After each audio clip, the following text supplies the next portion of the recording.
Thank you, Taylor. And the day continues here in the ACC in Chestnut Hill, Boston College to be exact. You're watching the ACC on ESPN on an absolutely perfect fall afternoon here in the Boston area. Today, Boston College opens up their ACC home slate against the Cal Bears, playing their first ACC game of the season.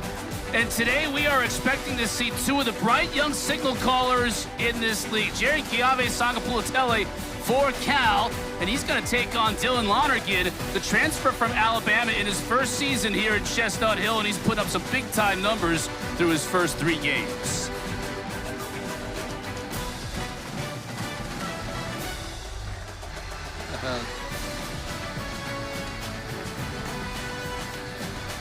Hi, everybody. Alongside Max Brown, I'm Chris Cotter. Max, as Taylor and the crew were saying, this has been a wild couple of days in the ACC, and it promises to continue this afternoon. Yeah, Virginia started the party last night with a huge upset over Florida State, and everyone's talking about it through the Florida State lens, but how big of that is it for year 4, Tony Elliott, to get that kind of win? I don't want to be the guy that said, I saw that coming, but we had him week 1, right, and you could tell Chandler Morris and that offense was different. Duke's getting after Syracuse right now. Wake Forest and Jake Dickert's squad getting after Georgia Tech. So the middle tier of the ACC, awfully competitive. And it's big, too. A lot of teams in that middle tier. And these two teams today want to get above that middle tier. If they're going to do that, they're going to have to rely on young signal callers, these two quarterbacks, the true freshman at Cal, and then the transfer from Alabama, Lonergan. They put up big numbers. Sangapulitele, 4 games under his belt, 3 games for Lonergan. So you see the numbers. Look at the 9 touchdowns to 1 interception for Lonergan. He's been very efficient at Boston College, but I want to get your thoughts on the freshman from Hawaii first. Yeah, the Cal Bears found themselves a good one. Jaron Sangapulitele is a special one. He does a great job flushing out to his left. He's big, but he can get on the move. Does an excellent job dispersing the ball to his different playmakers. And oftentimes the trait that is the hardest to get over for young quarterbacks is getting used to the anticipation of college football. That seems to come natural to him. He's throwing receivers open, not waiting for receivers to get open.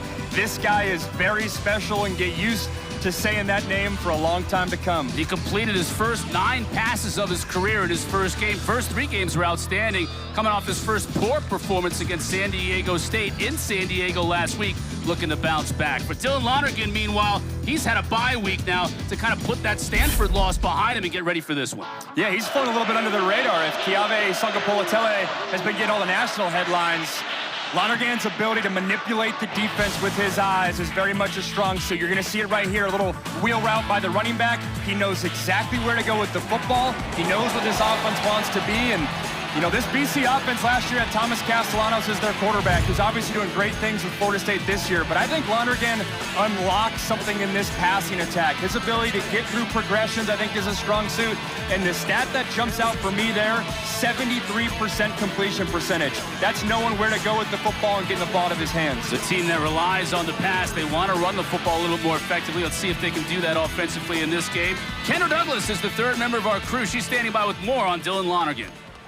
Well, talking with quarterback Dylan Lonergan, he was telling me that transferring here was pretty seamless, and mainly because of his relationship with head coach Bill O'Brien. O'Brien recruited Lonergan when he was at Alabama, and he was telling me that the relationship between the two just really worked out. They were able to gel with each other. O'Brien agreed with that, even joking and saying that his mom, Dylan's mom, was a great cook. She made them an 8-course Italian meal when they would ever go to visit him. Now, that connection has come full circle with Lonergan leading this Eagles offense. Wouldn't mind having 1 or 2 of those courses myself at this point in time right now. Apparently Dylan's mom is a heck of a cook, and Bill O'Brien said he was there on that recruiting trip with Nick Saban, and he said all I had to do when I was on recruiting trips with Nick Saban is sit back and watch and learn. And it sounds like eat too when he's got Dylan Lonergan. But at home's been a different story for Bill O'Brien's squad. They're looking to respond after 2 tough road trips. Michigan State 3 weeks ago, at the farm in Stanford 2 weeks ago. Got a bye week to get right. It's been a different team under Bill O'Brien here at home. And for Justin Wilcox, you kind of forget it's his 9th season at the helm for the Cal Bears. Somewhat flown under the radar, has had to deal with a lot being the head coach there. But they're looking to respond as well. The energy with both these staffs was very similar this week in terms of frustrated after their last game. Felt like those were games they should have won. For Justin Wilcox and Cal, they got snuck up on by San Diego State, who blew them out. Today is all about which team can respond. Cal won the toss. They defer to the second half, so Chase Meyer, transfer from Penn State, will put a big toe into it. And TJ Green, waiting back with his heels on his own goal line, awaits the kick. Meyer puts it in play, and we're underway. Green's got to get a chance to return this one. Beyond the 20, puts a foot in the ground, spins out of a tackle, and is still on his feet. Flag down as Green finally gets ushered out of bounds at the 36. 35 yards on return. Let's check the marker.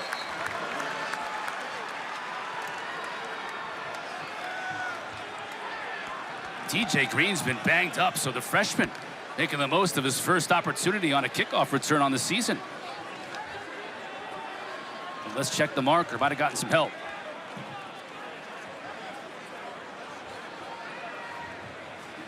Our referee today, Riley Johnson. We get to hear from him early. During the return, personal foul, grabbing the face mask, kicking team number 20. 15-yard penalty will be added on to the end of the run. First down. So the return stands. 15 yards later, we're at midfield for the first offensive possession for Dylan Lonergan and company. And like we said in the open, he's somewhat flown under the radar. Was a number 6 quarterback, QB recruit, coming out of high school, found his way to Alabama in what was a stacked QB room there. Julian Sayin was there, Ty Simpson, Alabama starter, Eli Holstein, now Pitt starter, and then Jalen Milroe, now in the National Football League. But so far, almost at the 1,000-yard mark, 9 touchdowns, only 1 interception. The limited turnovers and the high completion percentage is what Bill O'Brien wants to see with his offense.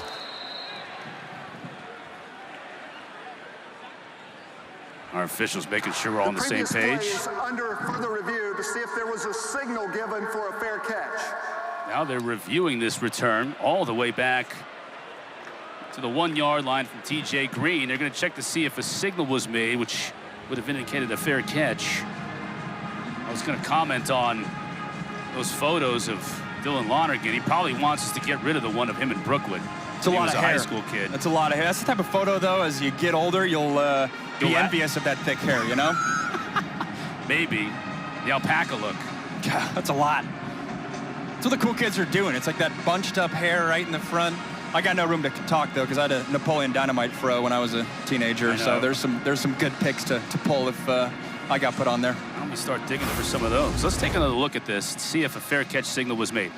It's a point of emphasis. Can't make any motion above your head, whether it's the returner or any of his teammates as well. Sometimes you'll get a teammate that gets flagged there. I don't see anything there whatsoever.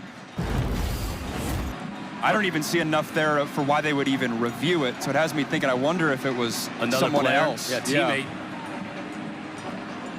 Did have Alex Broom, was kind of the second man back on the other side of the field. Let's get the word from Riley Johnson. During the kick, there was a fair catch signal given, but not by the player that caught the ball. When the player caught the ball, it was dead at the 1-yard line. However, the personal foul, face mask penalty will be added on from the 1-yard line. Boston College football, first down. So the fair catch signaled by a teammate at the 1, where he caught it at the 1. Yeah, we didn't catch the number of who that was, but I mean, obviously a huge mistake. You're losing 35 yards in field position right there. Yes. 15 minutes, thank you. And obviously the 10 seconds that ran off during the return now will be put back on the clock. 15 minutes left to go in this first quarter. Taking us a couple of minutes, partner, but we're ready to go. Lonergan rolls the pocket. It's Bond, incomplete though, had a foot on the line, and Bond is one of the playmakers that Lonergan is going to rely on. He's the go-to guy. He's the receiver 1. They'll move him all around. Number 11, who just caught that pass. They also got Reed Harris, big body on the outside, 6'4" receiver. Jaden Skeet is out, their 3rd receiver. So they'll have VJ Wilkins get elevated duty, and then 17, Jeremiah Franklin, very capable tight end, really does everything, blocks.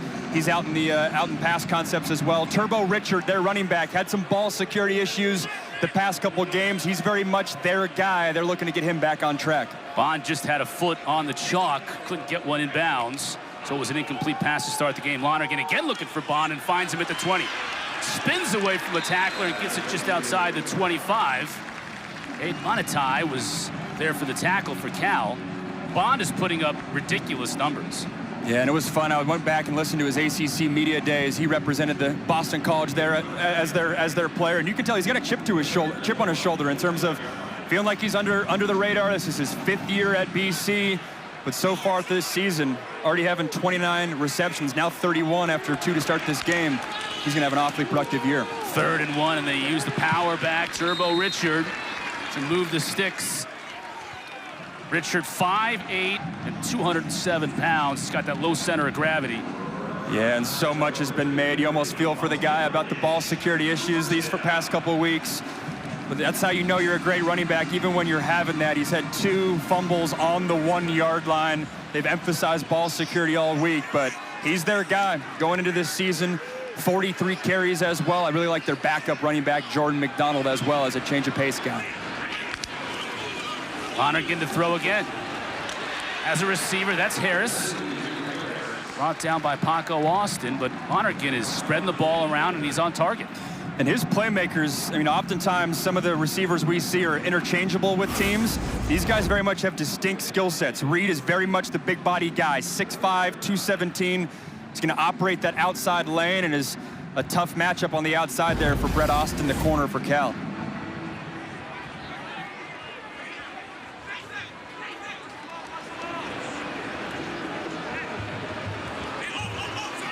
Second down and 7. They give to Richard. Bust through the initial tackle, but gets popped at the 40. That 5-yard gain, though, will be enough to move the sticks. Drew Polidor, safety on the tackle, transfer from Montana State. Yeah, on the flip side, for if Boston College is trying to establish the run game, Cal defensive-wise, their defensive line has been challenged. They felt like they played really good week 1 versus Oregon State, very physical, what a Justin Wilcox defense wants to be. Last week, though, got complacent versus San Diego State. They've challenged that group to raise their level of play.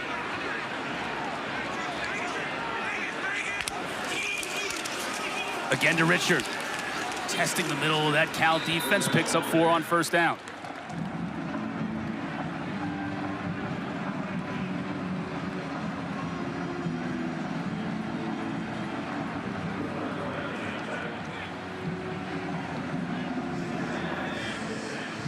That was ugly last week at San Diego State, a 34-0 loss. Uncharacteristic, too.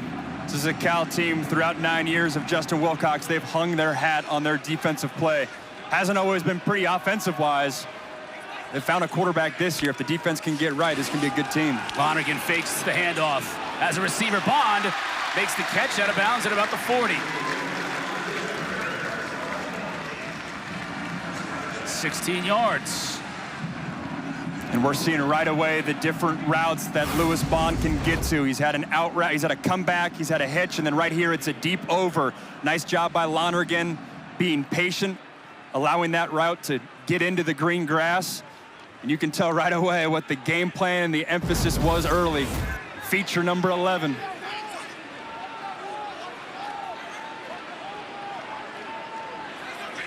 Now he's in motion.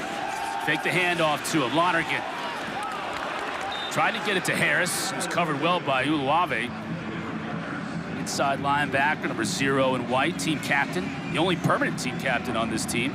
They vote for game team captains, but Uluave is captain every game. He's special. Team's leading tackler, really flies around, gets it done in coverage like we just saw right there, and then is great in the run game as well. And a defense that lost a lot of pieces around it. Teddy Buchanan was the other linebacker. He's in the National Football League.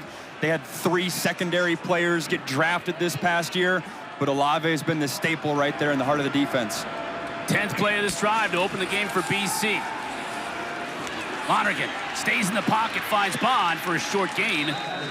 He'll pick up about 4. It'll bring up 3rd and 6. Luke Farrelly again from the linebacker spot, making his second tackle of the game. We were talking before the game. Their kicker, Lombardo, was hitting 51 easy pregame. This is right around the area where maybe it's 4 downs. Does that impact your play call? But 3rd and 6, you have to think they're going to pass this football. Trust Lonergan to get through his progressions. I've been impressed throughout the season of if the first or second read isn't there, he does a nice job getting to his third and fourth read. Jordan McDonald was split. Now he's in the backfield. He'll stay in the block. Lonergan has a receiver open. That's Harris again down to the 15. Cam Sidney in coverage, but Lonergan just stepped up into the pocket, delivered a strike to Harris. Stepped up in the pocket, feeling the pocket, staying patient too. That's two throws. The one on the deep over to Lewis Bond, and then right there a dig route. Reed Harris gonna come into the picture. Taking the hit from the defensive lineman, delivering an accurate throw. Lonergan is sharp so far on this first drive.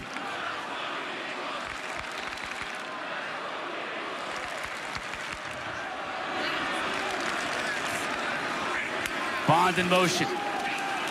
Richard has it inside the 10, finally dragged down at about the 6 by Farrelly. They love to use Turbo Richard out of the backfield. Came into this game with 12 catches in 3 games and a couple of touchdowns. And this is the play we had in the open. Dylan Lonergan on a little running back wheel route.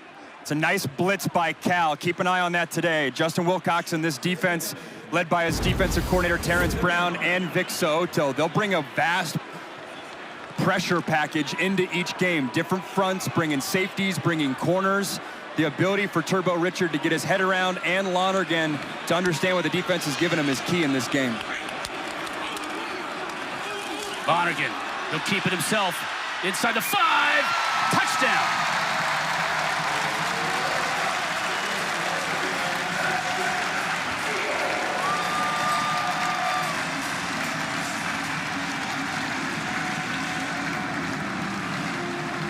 The picture-perfect opening drive for the Boston College Eagles. Wasn't necessarily expecting the QB run game from Dylan Lonergan, but it showed out there, a little zone read. He's got Lewis Bond into the flat, says, no thank you, I'll take it myself. That was a superb opening drive for the entire offense, led by their quarterback. Luca Lombardo. Sounds like he would appreciate some of that cooking from Dylan Lonergan's mom. Splits the uprights. Boston College takes the opening kick, marches down the field. Lonergan finds Pater.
Open things up in your first ACC home game. 12 plays right off the opening kick, 84 yards, just under 6 minutes off the clock. It's the type of drive you want when you're just scrimmaging against your own defense. They're going to read the defensive end right here, and then they got the receiver Bond working into the flat. Defensive end crashes down. Lonergan's out. No one picks him up. They pick up the receiver instead, and he's able to get in. You're not accounting for Lonergan's legs when you're looking at the numbers offensively. It's an excellent play design and a good job of QB utilizing his legs, and Bond as a decoy with the defense focusing on him. First rushing touchdown of his career here at BC for Dylan Lonergan. O'Brien and the Brain Trust obviously very happy about that opening drive, and now challenges defensively against this dynamic quarterback for the Cal Bears. The Irishman, Andy Quinn. Kick it off. Jacob DeJesus. He's pretty dangerous himself with the ball in his hands. 21 in white, stands by in his own end zone. Low line drive kick. DeJesus just going to opt to let this one bounce into the end zone. And we'll get an opportunity for our first look at Jerry Kiawe's Sanga Politele. Coming from Hawaii, set the career state record, which is saying something with guys like Tua Tagovailoa, Dylan Gabriel, Marcus Mariota coming out of the state. He's the dude that had that prolific high school career. And then Jared Goff, last time a true freshman signal caller started for Cal, and this season he's been great. Did have the 2 picks last game, but even when you turn on that film, he's making some big league throws. I said it in the open. He's throwing guys open, very much making high-level collegiate throws. To give to Raphael. Flag down behind the play. Let's check the marker as Raphael picks up about 3. Kendrick Raphael, the transfer from NC State. Holding, offense number 66. 10-yard penalty, first down. And they'll back up 10. Call going against Jordan Spasovic-Moko. Yeah, they love their quarterback. I think they're still trying to figure out what they have at the skill player position. Raphael's the transfer coming on. You mentioned Jacob DeJesus. He's an All-American return man, transfer from UNLV. Tron Grizel, former walk-on. He's the outside tall receiver. Hampers, another transfer from Idaho. And then Mason Minnie, they really like, another transfer from Idaho. Plays that H-back tight end position. They get him involved in a lot of flat routes in the passing game. There's Minnie in motion. BC showing a little pressure, and they bring it. Raphael trying to make him pay. Gets out beyond the 20. Picks up about 6 of the 10 yards they lost on the holding call. Yeah, this running back room, Raphael won the job coming out of camp. You got L.J. Johnson, another transfer from SMU. Brandon Hyde Jr., transfer from UTSA. Remember, Jaden Ott was their star running back a year ago, was the best running back in the transfer portal, now at Oklahoma. That was a big void they had to fill in this offseason. Second and about 14. Sanga Politele, his first passing attempt of the day, gets it off. Intercepted! Picked off by Omar Thornton.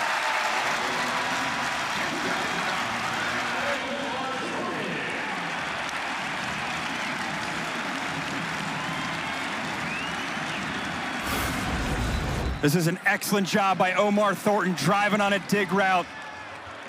Beats the tight end to his spot. We were just talking about it. Mason Minnie, they like getting him involved in the pass game. That's always the risk for a young quarterback when you call that dig route. If you have too many hitches and those safeties can bite on it, they can come up with an interception. That's an excellent job knowing your responsibility, triggering, and coming up with a huge turnover for your defense. Thornton's first interception of the year sets up BC deep into Cal territory. Empty backfield for Lonergan, looking to throw on first down. Flush from the pocket, just gonna have to throw this one away.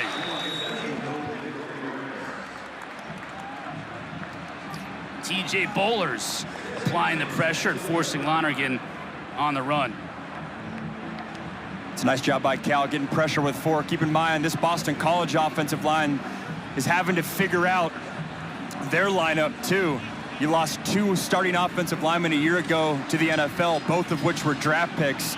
They're shuffling around 8 or 9 guys. There's been some different lineups. Jude Bowery, their normal left tackle, was a late scratch. He's not healthy, so having to find their way there. Richard up the middle. Cuts it back outside, inside the 10, and he'll score.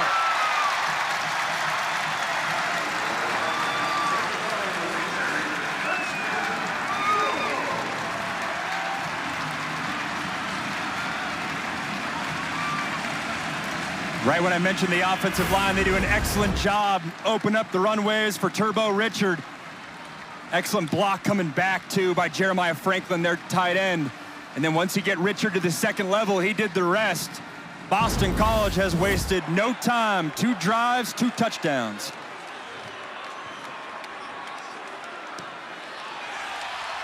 Lombardo perfect on the PAT. The sophomore from Charlotte kicked in the afterburners after bouncing it outside. All Eagles early.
To the turnover, needing just 2 plays to score to take this 14-0 lead.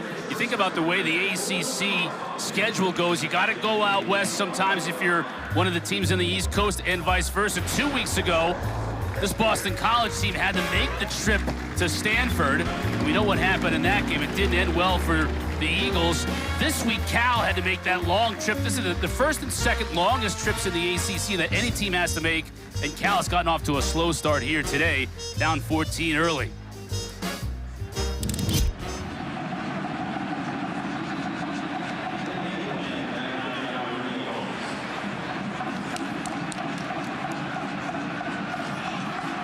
Lombardo puts this one high and deep. DeJesus will let it bounce over his head. Kendra's on the field with more on Cal's traveling to the East Coast.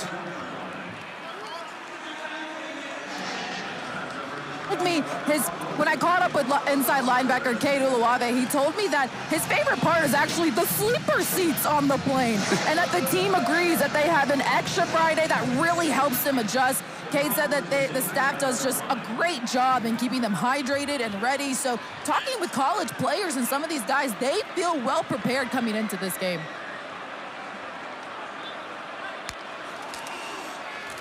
Raphael, big hole up the middle, bounces off a would-be tackler, picks up about 8. Yeah, those 30 line down seats that's big on that time. charter coming from Cal Berkeley over here to Boston. And it's a merit thing, too. You got to produce on the field to get one of those 30 laydown seats. I remember when I was playing, it was always the list to be on the massage list.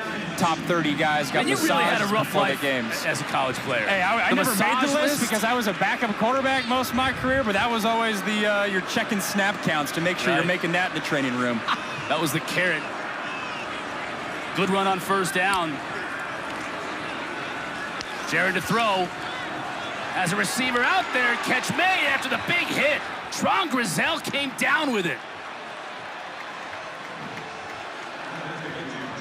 29 yards for the fifth-year senior. He took a shot to hang on, too. You said it. To high point it, go over the corner, and then wear the hit from the safety. And, man, this Cal offense has done this consistently every week. Those 50-50 balls, JKS trusting his receiver to go up and make a play, and they do that. That's tight coverage, just better offense. Raphael, good vision to bounce it outside. Almost eluded the tackle of Marcellus Townsend, but he makes it after 4 yards.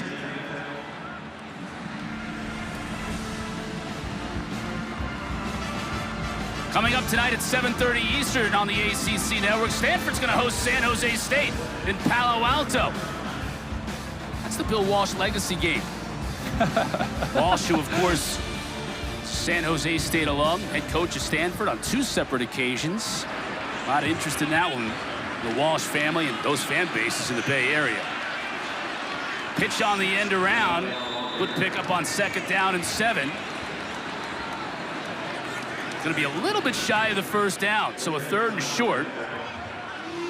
I like that design. You line up everyone to the boundary, the short side of the field, and then you use an orbit motion, meaning the receiver going behind the quarterback, behind the running back. There's so much space to the field. Good design there right there by Justin Wilcox's offense. New offensive coordinator Brian Harsin, the former Boise State and Auburn head coach, now calling plays for Cal. Give to L.J. Johnson. Crashes through the middle, 1st down. Johnson, a little bit of a bigger back at 5'10", 215. He'll move the sticks, so a good answer here from Cal after turning it over on their first offensive possession. Down 14, mounting a drive here now into BC territory. There's Brian Harsin. You can see him just to the left of that, the end of the window there. Right there. Popular name in the college football ranks. Justin Wilcox's 5th OC since he's been here. Nothing doing for Jacob DeJesus. They want to get him the ball in a lot of different areas, but they don't want to get him the ball there with all those red shirts around him. So Darius McConnell led the way, and it's a big loss. Trying to use that similar action they had a couple plays ago to Kendrick Raphael, this time with Jacob DeJesus. We said it in the first drive. DeJesus, All-American return man at UNLV. They picked him up in the transfer portal. Elite specialist. The task is trying to find unique ways to get the ball in his hands. He's a slot receiver. Here we're seeing him lined up in the backfield, whatever it takes to get the rock in his hands. Sangapolitelli, there's the rock in his hands inside the 25. Cameron Martinez on the stop, so they get a big chunk and then some of the yards they lost on 1st down. The nice little Texas route is what they call it. Lined up in the backfield, cutting across the face of the linebacker. Again, trying to get a mismatch. DeJesus' speed and quickness on a linebacker's size. Good creativity from this Cal offense. That's what Brian Harsin brings. A lot of shifts, a lot of motions, a lot of eye candy from the Cal Bears. Sangapolitelli to throw on 3rd down. The left-hander going to his tight end, can't make the catch, but he had a defender draped all over him. That was KP Price, the safety, and Mason Minnie was carrying him into the end zone. Pass interference, defense number 2. 15-yard penalty from the previous spot, and an automatic 1st down. The accuracy of this throw creates the penalty. He paints this on a shoulder. You talk about back shoulder, that is literally a back shoulder, hitting that shoulder pad. If that's an inaccurate throw, I don't know if you get that PI. We said it a couple plays ago, but Dron Kiave Sangapolitelli, very accurate down the field, always gives his playmakers a chance to make a play on the ball. 1st and goal. Raphael bounces into an offensive lineman on his own team, but bounces it outside. Can't get into the end zone. All kinds of flags. That's going to be a face mask. As Raphael loses his helmet, that was brutal.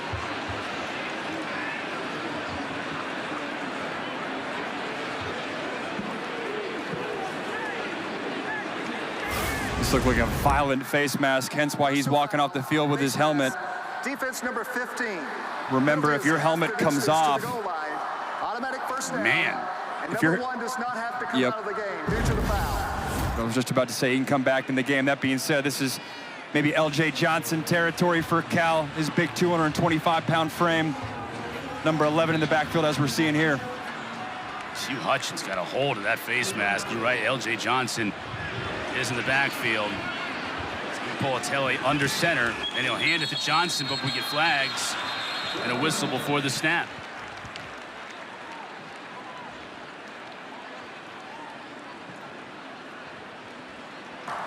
Prior to the snap, false start, offense, number 66, 5-yard penalty, first down.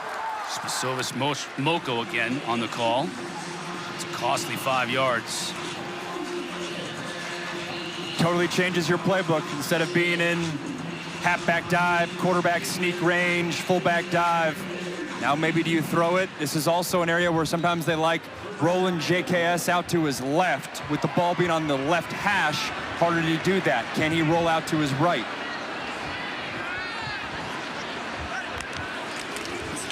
Johnson in the middle. Tries to get to the goal line and does. Did he get in? They're going to mark him just shy. Good, powerful run by L.J. Johnson.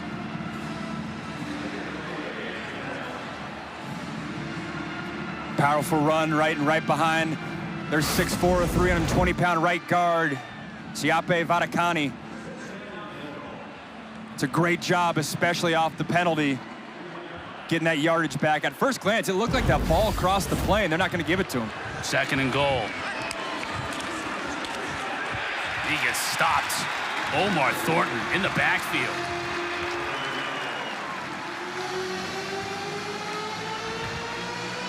Yeah, you see those safeties triggering right away.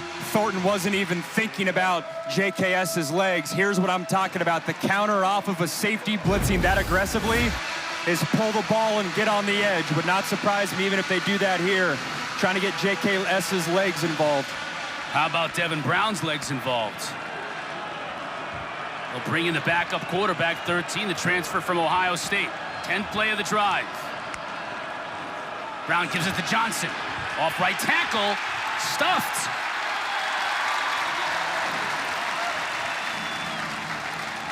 What are you doing here? This has been a great drive for Cal. Do you put points on the board on the road? You're already down 14. Are you going for it? I want to see what kind of spot they get, because if it's inside a yard, you got to go for it. If it's a full 2 yards, I mean, you got to go for it. To me, it's a mindset drive. You've had no momentum on your side, setting a tone for your offense, trust in what your offense is. We've been saying all day the best player on this field right now is number 3. You put the ball in his hands. Timeout, Cal. Coach Wilcox and company want to talk things over. When we come back, 4th and goal for the Bears. First charge of the half.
Offensive coordinator Brian Harsin, former Boise State and Auburn head coach, with the headset on, trying to finish off this drive with a touchdown. Began on their own 25-yard line, following Boston College's quick score on the turnover. Be interesting to see what he does. BC knows that JKS wants to flush out to his left, and Cal's subbing different personnel groups in and out, even coming out of a timeout. They had confusion. Now Boston College is bringing in 2 new defensive linemen and subbing guys out. All sorts of movement coming in. Yeah, 55, Quan Williams has got to get in there. Sanga Politelli under center. 4th down and goal. Tight end in motion. They give it to Johnson. Did he get in? Officials haven't given us a signal yet. His teammates seem to think he did. He did.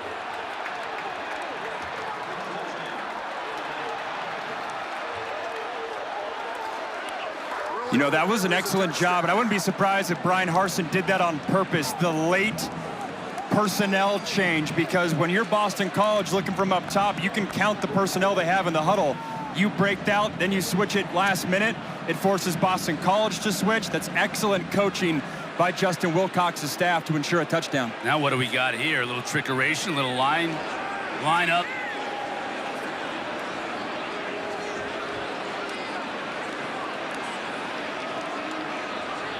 They got the kicker split wide to the right. Now Honore is the holder. He moves everybody over. Kicker Chase Meyer comes in. Well, BC's defensive coordinator Tim Lewis said they like a lot of eye candy on not only on the offensive end apparently, and special teams. Guess as well. it applies to PATs too. All works out in the end for Cal. And the Bears with a really nice answer on this drive after Sanga Politelli threw an interception on his first attempt, drove him all the way down, and Johnson finishes. Yeah, after the penalty too, and they got close to the goal line, but you said it. How big of a response is that? Get the momentum back on your side a little bit. Allow your defense to rest too. So far through that first quarter, it had been all BC's offense slicing right through the Cal Bear defense. Great play, great drive right there. 11 plays, chewing up some clock too.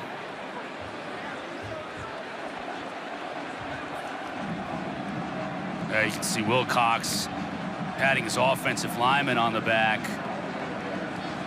Nice job of mixing the run and the pass in on that drive. It's got to be big mentally for that group too. They struggled to run the ball last week versus San Diego State.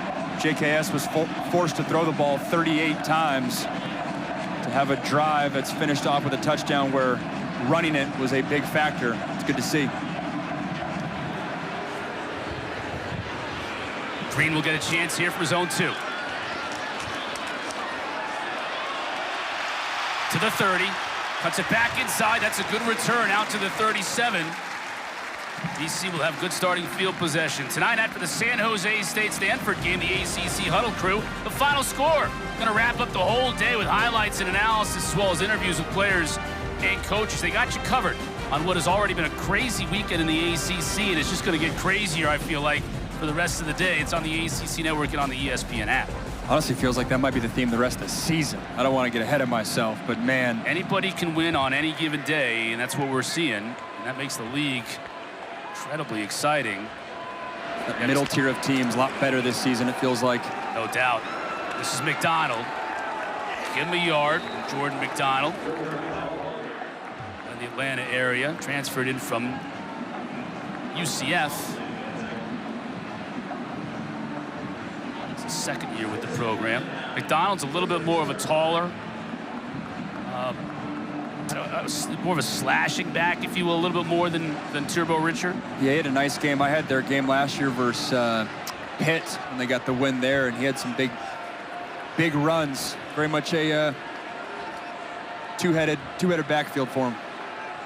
Bond in motion, now back outside. Lonergan to throw.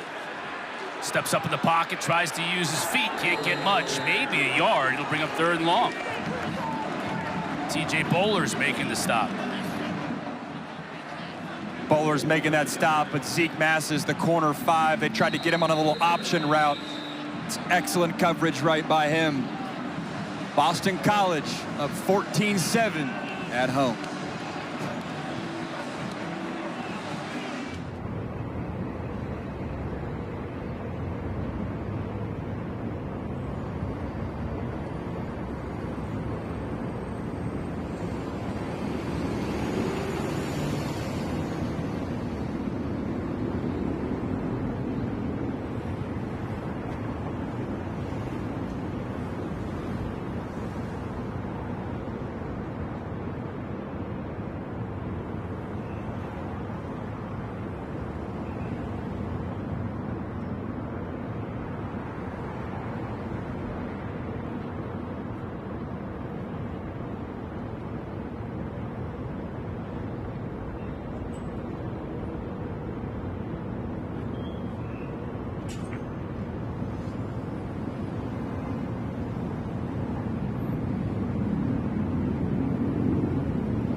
welcome you back in. Boston up 14-7 here with Coach Wilcox. Coach, how important was that momentum on 4th and goal to get the touchdown for you guys? Well, huge. You know, when you get down that low, we got to be able to run the ball into the end zone. Unfortunately, we went backward early in that series, but the guys overcame some adversity and finished it off, which is good. All right, thanks, Coach. Thank you. Thank you, Kendra. Coach, big drive for Cal to put it in the end zone. First time today, and we're early in the second quarter. Max Brown, Kendra Douglas, you just heard from, and Chris Cotter with you in Chestnut Hill. Lonergan to throw to open up this drive. Puts it on the money to Bond. Eludes one tackler, gets near midfield. First down.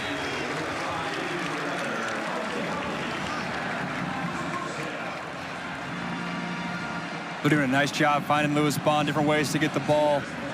So far, those first couple drives was all BC, 12 plays, 84 yards for a touchdown. Then Lonergan, after the JKS interception, which is noteworthy, not only because Boston College got points off it to go from 7 to 14, but JKS, good job responding that pass drive, leading Cal down the field to get within one score. Lonergan, play action. Doesn't have a receiver downfield. Now just throws this one away. Those 14 points scored by Boston College, most they've scored in the first quarter in an ACC game in almost 5 years, going back to the Clemson game in 2020. So great start, coming off the bye week. Disappointing loss on the road to Stanford. We talked to the coaching staff. They had a scrimmage in the bye week. A lot of young players get an opportunity to show what they can do, and some of them proved they deserve some playing time. We'll see some of those young players today. Sounds like they had a couple scrimmages, which is very unique. Usually when you hear about bye weeks, it's rest, recovery, young guys, old guys aren't playing. No, they were scrimmaging, full contact. Big emphasis is improving tackling on defense, and the only way to do that is get good on good live action. McLaughlin. He's gonna have to make somebody miss. He can't do it. Really nice job on the tackle by Cam Sidney. Great job coming from that nickel spot. Cam Sidney triggered right away, goes low, doesn't allow Boston College to get any movement. Making a play in space. So big in college football. Oftentimes the big plays happen when you're missing tackles in open space. He gets McLaughlin down in a hurry, and another 3rd and 8 right here. Last 3rd and 8. They went 3 receivers to the top of the screen and found Lewis Bond in the slot. They got a similar formation again right here. Bond on the right hash, top of your screen. I'm sure they'll look his way. Broom stays in the block, but they can't get everybody. Uluave leads the charge and the sack.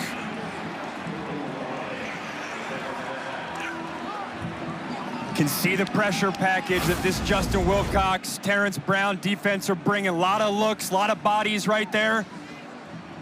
Just overpowering that Boston College offensive line. 3rd down is not a down. 3rd and long is not a down you want to get into in general in college football, but especially against this defense, because they have a deep list of pressure packages they can get to. First Cal TFL forces the first Boston College punt.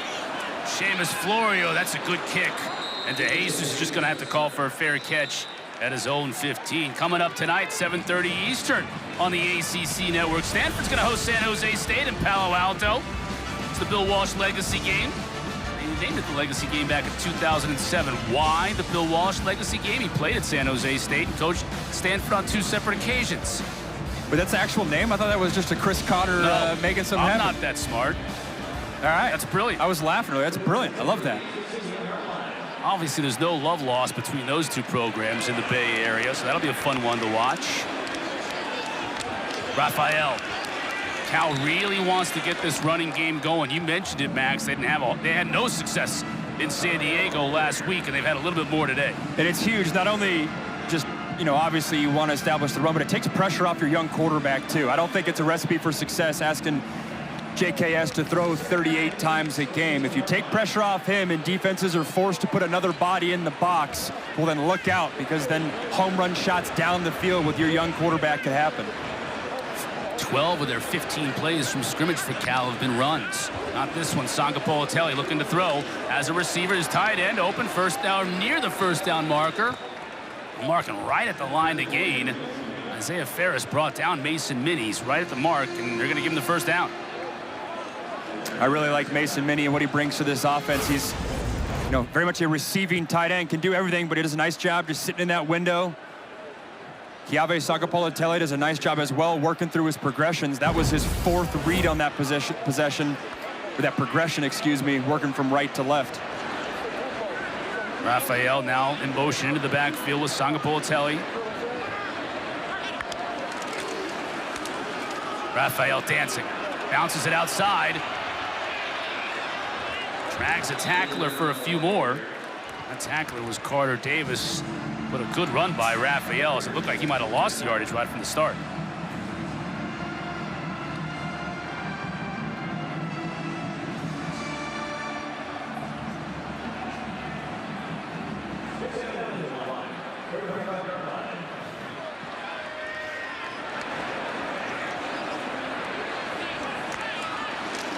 Boston College shows pressure up the middle. DeJesus on the quick pass. First down. We were waiting for this. Cal moving the pocket. You check 2 boxes on a play like this. You get JKS rolling to his left. You love that. And you find DeJesus getting the ball in his hands in a unique way. Whatever it takes to get the ball in 21's hands and have it be any sort of punt return or kick return type look, you got to like your chances there. Raphael back into the backfield.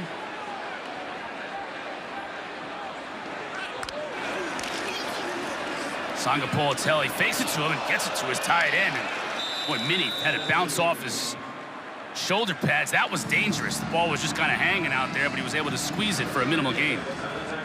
Yeah, that was a very similar concept to the play that Dylan Lonergan on the other side ran in for a touchdown, except this time they take away JKS's legs and he's forced to throw it to Mason Minnie. 19 receptions on the season, 2 touchdowns as well.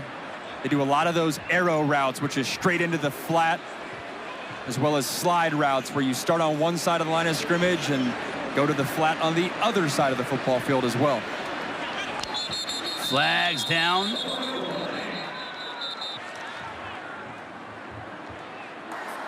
Prior to the snap, false start.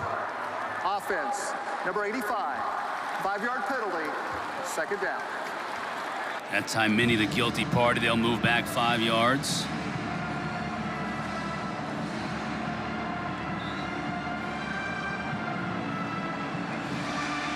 Coach Wilcox knows you go on the road in league play. You want to play a clean game. You want to spring the upset. Now getting behind the chains here on 2nd down with Brandon High in the backfield.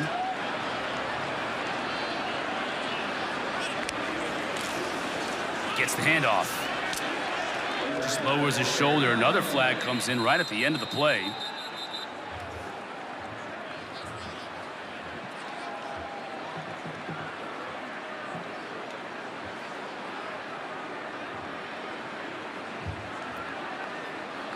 Anye Wosise on the tackle. Let's check if it'll stand. Personal foul, face mask. Defense number 92. 15-yard penalty, automatic 1st down. Wosise was hoping they didn't see that. And they got him. That's huge too, because it's not only the penalty itself, but you get Cal out of what would have been a 3rd and long.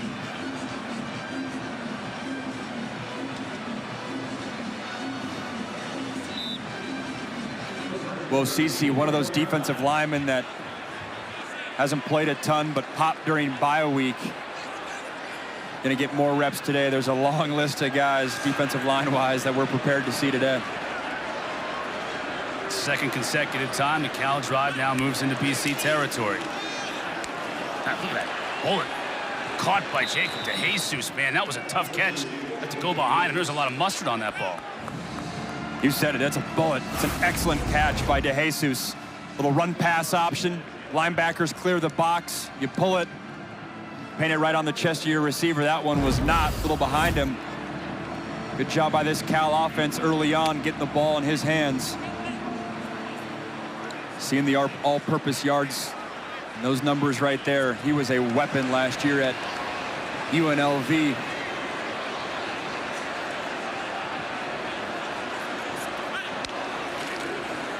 Sangapolatelli tries to get it to him again and does. Down at the 23.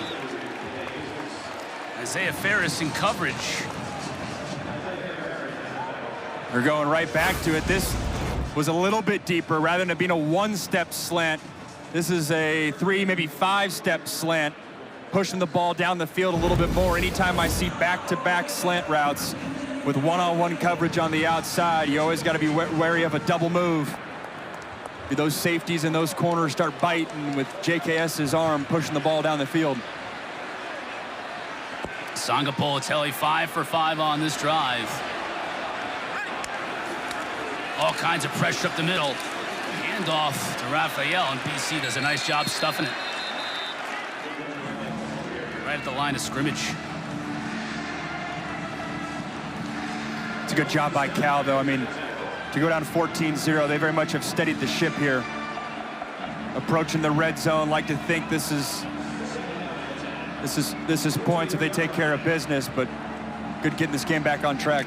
Great crowd here today at Alumni Stadium. Parents Weekend, which is huge here at Boston College, hasn't packed in. This is great. It was tough finding a parking spot yesterday. Campus was packed. Beautiful day as well. Get your team back home. Low snap picked up by Sangapolatelli. His tight end again. Mason Minnie. KP Price is checking Minnie, but Sangapolatelli's putting that ball right where it has to be. Shy of the first down. This is going to have a big third down in about 2. Just one of the most impressive things for JKS for a young guy. He's getting through his progressions. He's staying patient, taking what the defense gives you. Mason Minnie, I really like we've been saying, the receiver weapon that he is. 3rd and short here, though. The 19-year-old Sharon Kiave Sangapolatelli. Don't get freshman. one sense of that watching the film. Even-keeled, poised, impressive young man. The give to Raphael. Finds a hole, lowers his shoulder, and picks up the first down. Raphael just passed 1,000 career rushing yards. Good for him. Young man out of Naples, Florida, began his career at NC State. On the a little bit farther down in the depth chart at NC State than he wanted to be. Came out here to Cal, found a great opportunity. He's the starting tailback. Great vision right there, too. Play's supposed to enter on the right-hand side of the offensive line. It rolls back to the left, and he picks up a first down.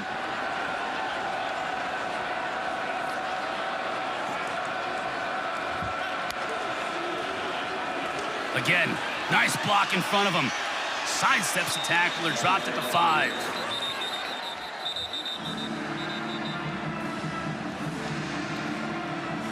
Get into all sorts of different things in the run game there, too. Pulling both the left guard and left tackle.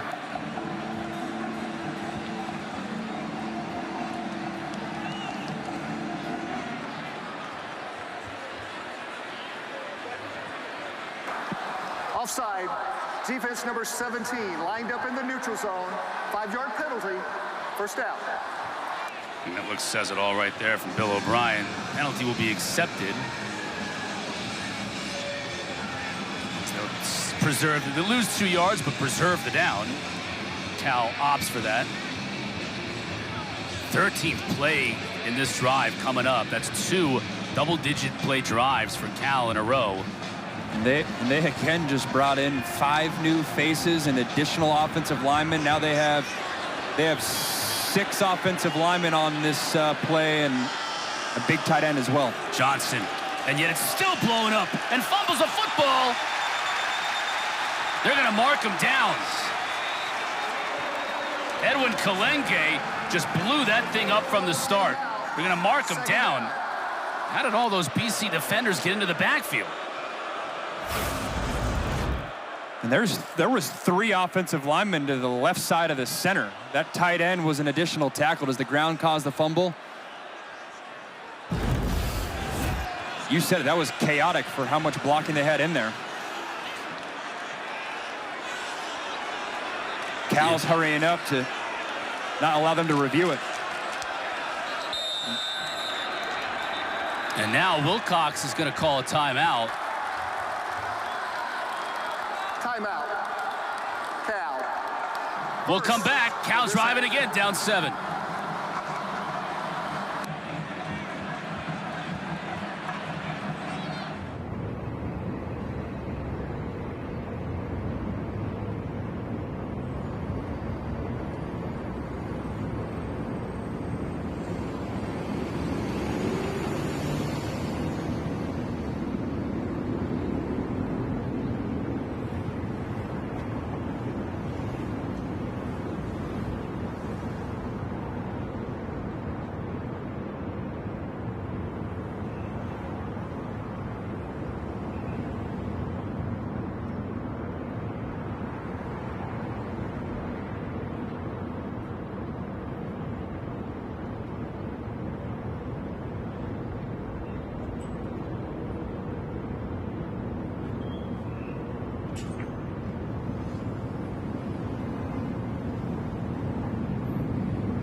out of the timeout. Justin Wilcox and his Bears trying to finish off yet another long drive. This one taking over 8 minutes off the clock, 12 plays.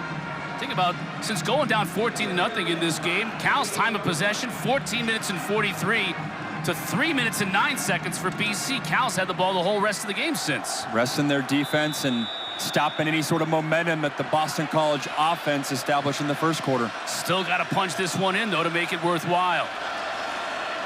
Tight end mini in motion. I'll give it to Raphael. He's got good blocking up front. Gets just inside the 5. This will be a massive 3rd down and 2 coming up. Running right behind big 55, Leon Bell, offensive lineman who's really coming on for them. Transfer from Mississippi State. 3rd and goal, though. So far this game, they've trusted handing the ball off. Haven't really put it in JKS's arms or legs in this scenario. You try to get something on the edge, maybe get Jacob DeJesus involved, or trust your running game.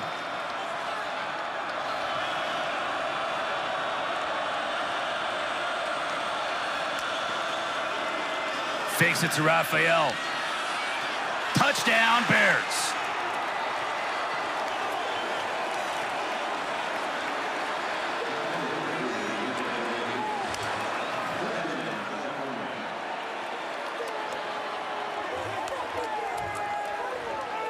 Feels like they were baiting him a little bit.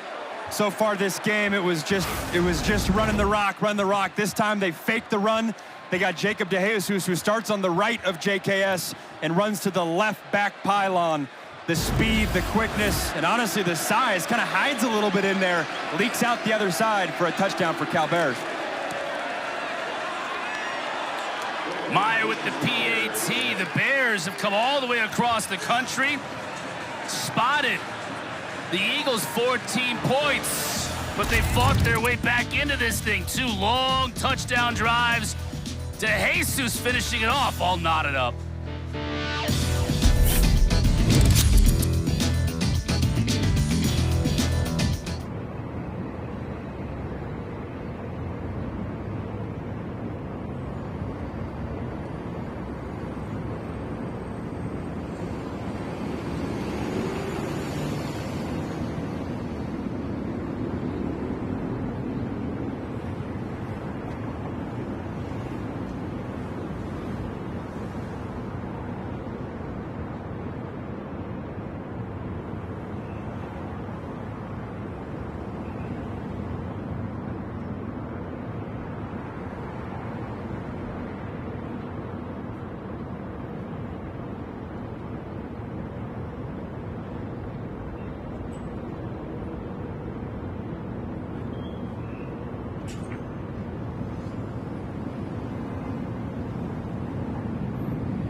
.346 left to go in the first half, 14-14. After a 14-play drive, that followed up a 12-play drive. Cal is all even. Yeah, they do a nice job getting Jacob DeJesus, who starts on the right-hand side. They fake the run to that side, and then he just gets lost in the shuffle. Finds his way to the back corner. Excellent job by JKS putting it on him. Good job there, methodical down the field, and then we set it closer to the goal line. They hadn't really thrown the ball or tried that You get Boston College being aggressive towards the run game because you've had success with the run game on that drive, and DeJesus can be a factor behind it. Meyer kicks it high and short. Boston College will set up from the 30-yard line after a 14-yard return. We'll take a quick break. BC offense back on the field when we come back.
College football playoff begins December 19th and concludes with the national championship January 19th on ESPN. Great crowd here at Alumni Stadium today in Chestnut Hill. Boston College, they gave their home folks a 14-point lead. They've seen that evaporate in the second quarter. 4 plays, 5 total yards for the Eagles. What do they need to do offensively to get this thing going again? Yeah, they got to get back to the magic that was working those first couple drives. Steady dose of Lewis Bond, their receiver, number 11, and then establish that run game again with Turbo Richard. Richard is in there with Dylan Lonergan. Bond is in motion, now flags. Don't do that. Yeah. Back yourself up already.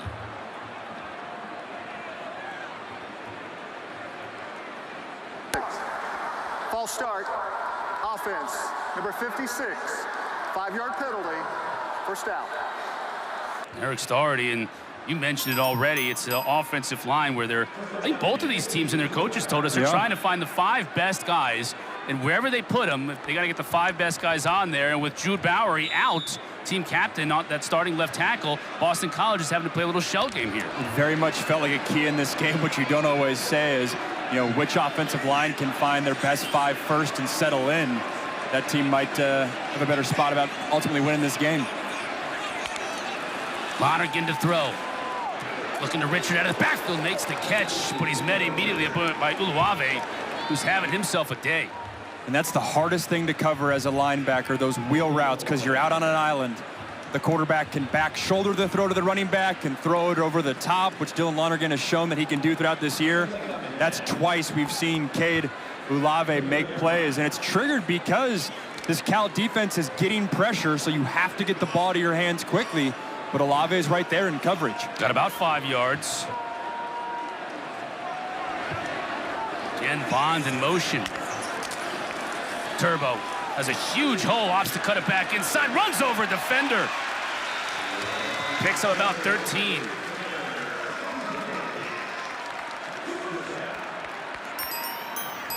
That time they're running right at the other inside linebacker, Harrison Taggart, the transfer from BYU by way of Oregon. Mentioned it earlier, but this was a Cal defense that lost a lot of guys, a lot of talent to the NFL, one of which was the other linebacker. There's a battle at, that other spot. Is it going to be Farrelly? Is it going to be Taggart? A little bit of a rotation. If I'm BC, though, that might be the side that I lean my run game towards. Lonergan fakes the pitch. Gets it back out to Turbo. Can't make a man miss. Another great tackle in open space, Aaron Hampton, because if he doesn't make that tackle, Turbo kicks into Turbo. Excellent tackle. The former walk-on who just, with each game, each season, keeps getting more and more reps. Excellent job in open space. We've said that a few times today. Cal coming up with those tackles. We've reached the 2-minute timeout. 2-minute timeout. BC trying to get back on the track offensively.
Clausen, the longtime coach to the Demon Deacons. Watching them take on my alma mater. That was an exciting finish. Looking forward to the halftime report to talk about all the craziness today in the ACC. We might have a crazy one here. Richard dances his way to another first down. Well, we talked at the top of the game about these two quarterbacks, two of the brightest young stars in this game in terms of what they've done. What do you think they've done? They both played well. The one interception really sticks out from Kiave Sangopola Tele, but he responded from there. Lonergan's played incredibly efficient. Oh, that one was almost picked and probably should have been. Jair Smith stepped in front of that one and just... Might have to credit the umpire with the pass breakup right there. You said it, Smith jumping right in front of it. Check the referee in the middle of the field. No, he was right there. Very similar feeling to the interception that Boston College got off of JKS. They caught that one, got points off it. That's a big missed opportunity for Cal. That's a gift.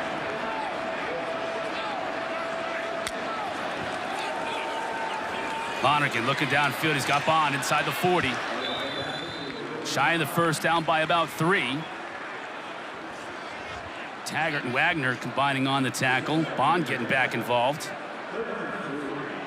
Utilizing tempo, but still have all 3 timeouts. Still a lot of time to complete this drive. Lonergan going for it all with Bond. Overshoots him and well covered by Wagner.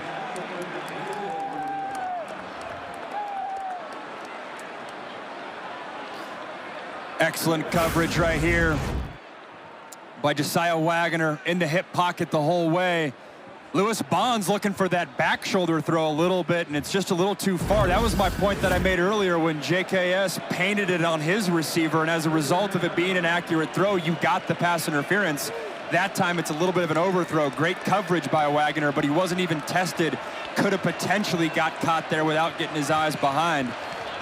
But again, on 3rd down, they're going to look Bond's way. Let's see what they do here on 4th down, yes. Richard makes the catch over his shoulder. Taggart just couldn't quite get there, and that'll move the sticks. So they start the drive with a little wheel route by their running back on Olave. Olave's athleticism shows up. This time they're running against the other linebacker, Harrison Taggart, and that's a tall task for any linebacker, running from the opposite side, trying to defend against a running back. Lonergan over the middle, tried to get his tight end. First time we've even mentioned Jeremiah Franklin today. And the true freshman, Aiden Manitai, was in coverage. It seemed like a little bit of a forced throw right here, trying to get your tight end the ball, working on the over, and then the true freshman for Cal, Manitai, who they love, starting at safety, which is in the long line of great Cal safeties in recent memory. For Justin Wilcox to have a true freshman at that spot from the state of Hawaii, they think the world of this young man. Impact player, coming up, making tackles, and just mentally to know what he's doing and understanding this defense at that young of an age is impressive. Cal again brings 4, so Lonergan is going to have time. That ball batted up in the air and incomplete.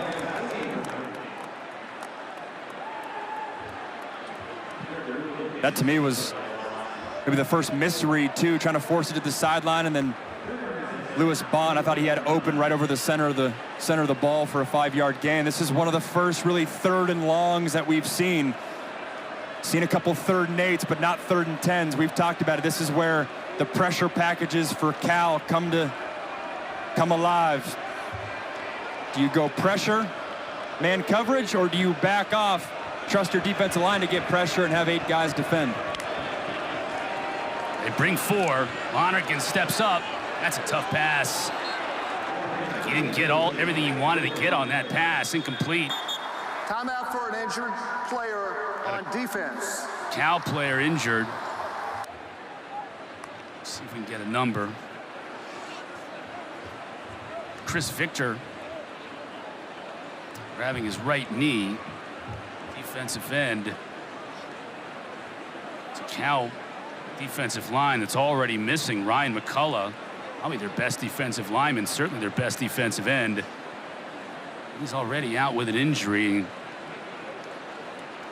Yeah, it was a big opportunity heading in this game for Victor. That's not Victor. It's like Serengei Tunkara, it's 18. It's a good sign he's stretching it out, rather than when he immediately went to his knee. You obviously think the worst case scenario.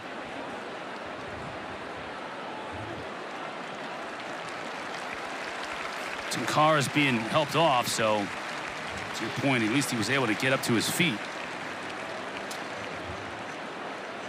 Apologize on the missed number.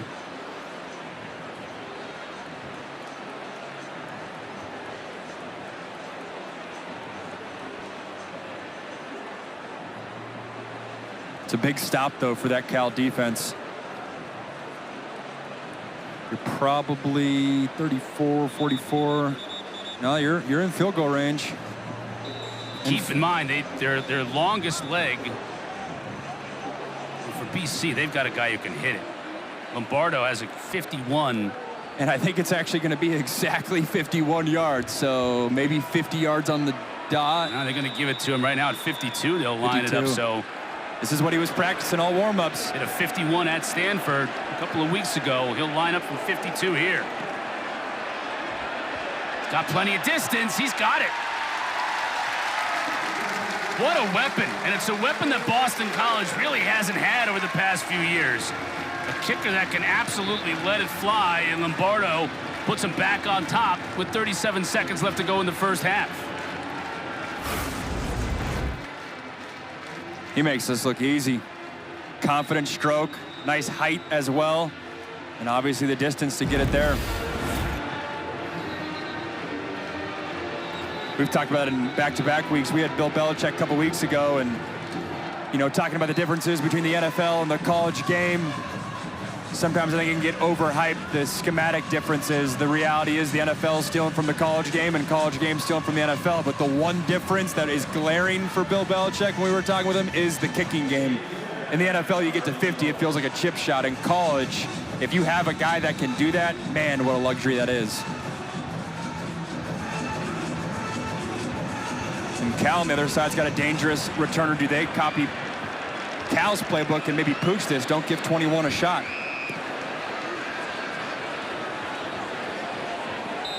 And they'll let it roll through the back of the end zone.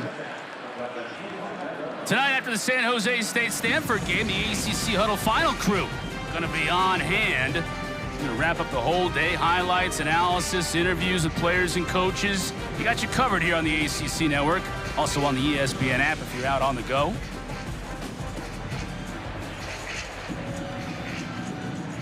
Might be a lot of play callers that get conservative in a situation like this. Close game going into half. I don't think that'll be Cal's DNA. I think they trust their young quarterback to make great decisions. You got 3 timeouts. Mindset here is just find the first completion. They'll keep it on the ground. Raphael doesn't have anywhere to go, and I think they're going to be conservative. Saw that last night in the Virginia-Florida State game. Late in that game of maybe try to get a run on first down. Maybe if you can sneak one past them. If you get something there, then maybe it gets up tempo, but Cal's not going to do that. They're going to be content with heading into halftime.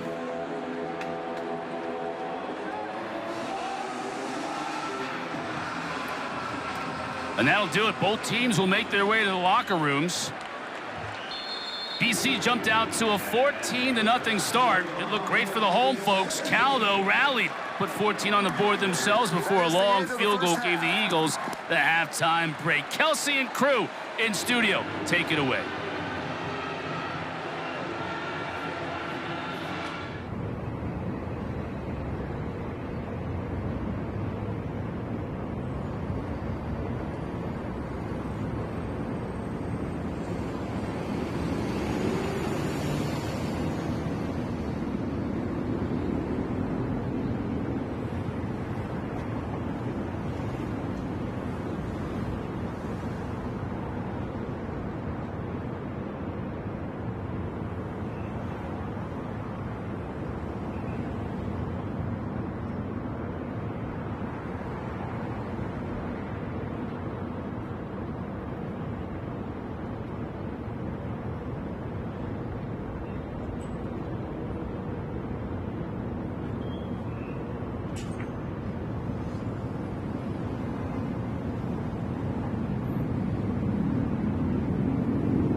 This is the ACC on ESPN. Chestnut Hill, Mass. Getting set to start the second half.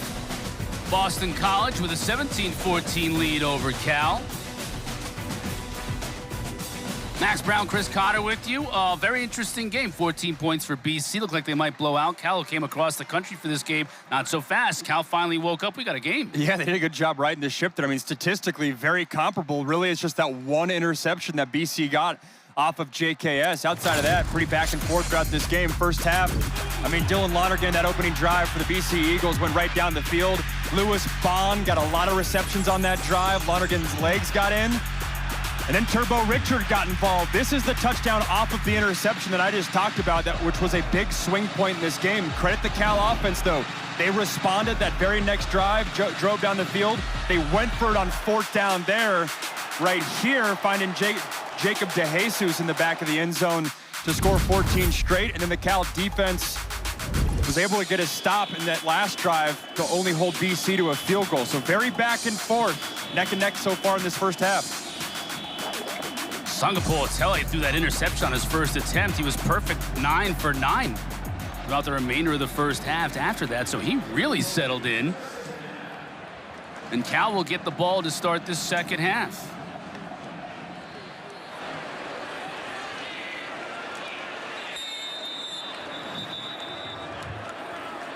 Fair catch made on the kickoff by Karan Adams. Kendra down in the field.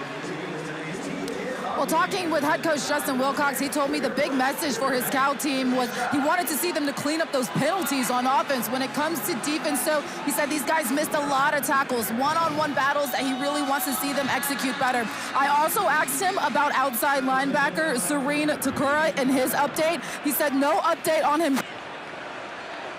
Watch out for that. I appreciate that, Kendra.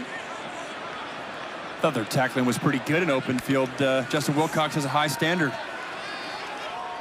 Sangapore Tele, high point, sit perfectly. Tron Grizel, that's exactly what he does. 6'4", goes up and makes the contested catch, 31 yards.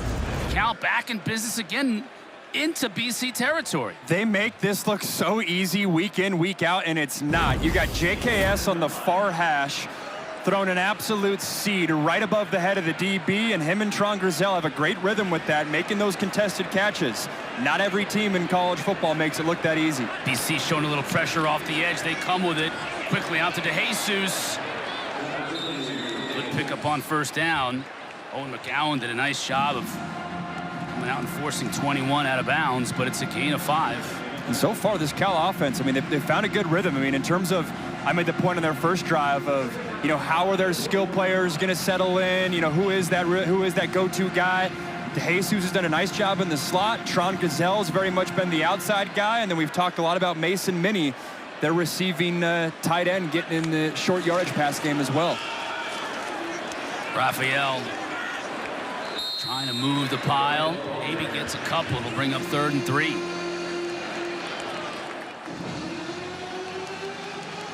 Cisse and Williams combining on the tackle.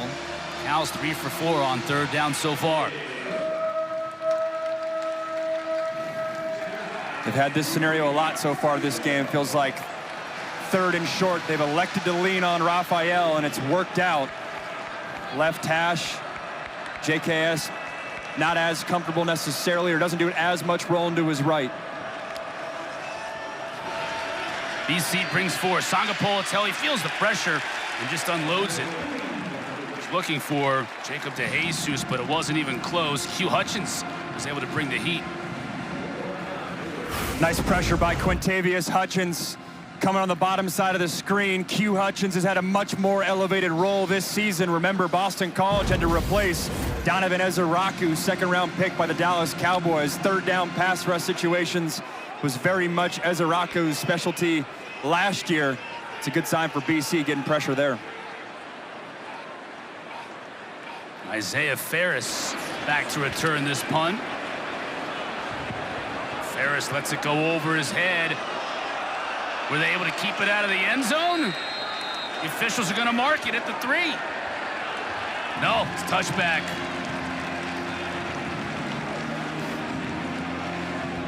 First time in the second half, we're going to get a chance to see Dylan Lonergan.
It's a wild chase for that ACC championship. How about Jude Bowery, one of the team captains here for BC? Banged up, not able to go today. Look at the size of that guy. Look at the chain, too. Right. The NIL era has been good to the jewelry industry. Lonergan going deep. All kinds of contact and flags come out. He was looking for Reed Harris. Paco Austin was in coverage, but a little too physical with 4 in red down the field. Pass interference. Defense, number 4. 15-yard penalty and an automatic first down. Yeah, Boston College dialing up a shot right here, trying to send a message early on their first drive in this second half. Trying to get Reed Harris, you said it. Brent Austin on tight coverage. I don't think it was at the end. I think it was more out of his break in the beginning of the route, because you had flags on that sideline as well. And you see Lonergan's numbers on the first drive, and since comes in averaging 330 a game, second in FBS. And one thing they haven't been able to do in their first 3 games this season was run the football. They were averaging 73 yards rushing, and they've already almost gotten to that figure here in the early part of the third quarter in this game, so a little bit more balance for BC. And a big emphasis was trying to get explosive run plays as well. They got one of them in the first half that set up that touchdown. Right there, you're seeing offensive coordinator Will Line. Big improvement last year in terms of pass yards per game. And that's saying a lot, too, because their quarterback was Thomas Castellanos, who's doing a lot of good things at Florida State. Speaks to the talent of Dylan Lonergan this year. Turbo Trying to get to the edge. Got the first down. Onutai forced him out. BC, again, showing a little balance here, establishing the running game to start this second half.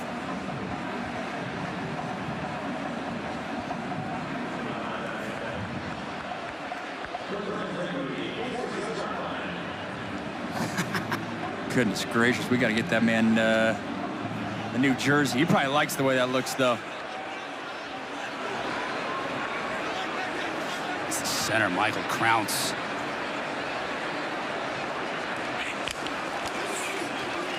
Lonergan to throw, over the middle. There's his tight end, Franklin, inside the 40. Well, it was just a matter of time, Max. This is a nice design. You fake the run. You know Cal's linebackers are being aggressive, and then you get your receiving tight end, Jeremiah Franklin, right behind him in a little pop pass. It's good rhythm, establishing the run and having your pass plays play off of that. They featured Jeremiah Franklin. They had the deep shot to Reed Harris.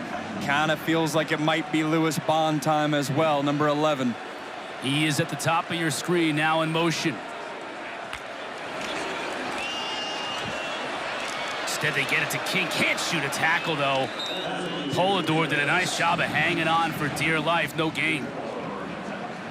It's a unique design right there. You have the receiver coming from behind him. You see a lot of people do that in college football and then try to sneak almost a little screen underneath to Reed Harris. They're using Lewis Bond as a decoy behind him, trying to get the defense to flow that way, but that's excellent recognition by Drew Polidor Jr., the safety for Cal, dashing in there and getting the legs. Bond again in motion. He's in motion on almost every single play, 11 in red. Coming back this way. Lonergan rolls it, wants a block.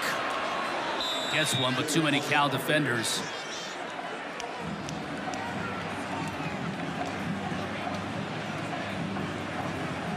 I made the comment yesterday to Coach Line of, you know, how much of a difference is it this year calling plays for Dylan Lonergan compared to last year with Thomas Castellanos. Castellanos being much more of a dual threat quarterback, as ACC fans have seen this year. And he says, well, you know what?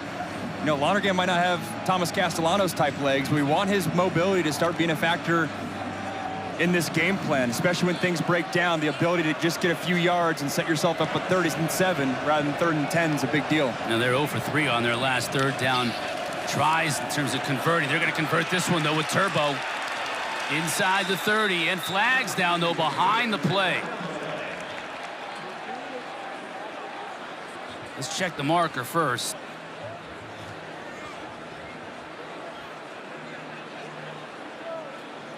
Officiating crew has had a busy afternoon.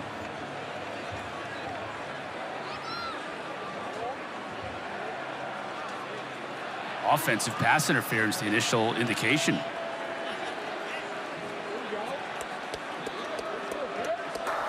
Offensive pass interference, number 4 on the offense, 15-yard penalty, 3rd down. Call's going against Reed Harris. A little bit of a pick action here? I think so, yeah. That's been the favorite concept for BC today, that running back wheel route. Bill O'Brien doesn't like it. He's saying Reed Harris is running a route. It's not an actual pick play. The question will be whether or not he got his hands up. He doesn't like it, but don't be surprised if they go back to that play call. Like I said, they've ran it about 4 times today. That might be the cat and mouse game. Does Cal adjust to that, or what's the wrinkle for the BC offense? Well, you go from a 1st down conversion to a 3rd down and a mile. Lonergan looking to the sideline, empty backfield. Cal's going to bring just 4, so Lonergan has time. Hits his man. That was Pugh, but way short of the line to gain for the 1st down. It's going to be 4th and 7. You got a kicker with a big leg. Ain't going to be that big. They're going to bring in the punter. Yeah, you're very much in no man's land here. They're going to bring in the punter and try to pin him deep and force JKS to drive the length of the field. I think that's a good call. If it was 4th and 4, 4th and 5, maybe you go for it.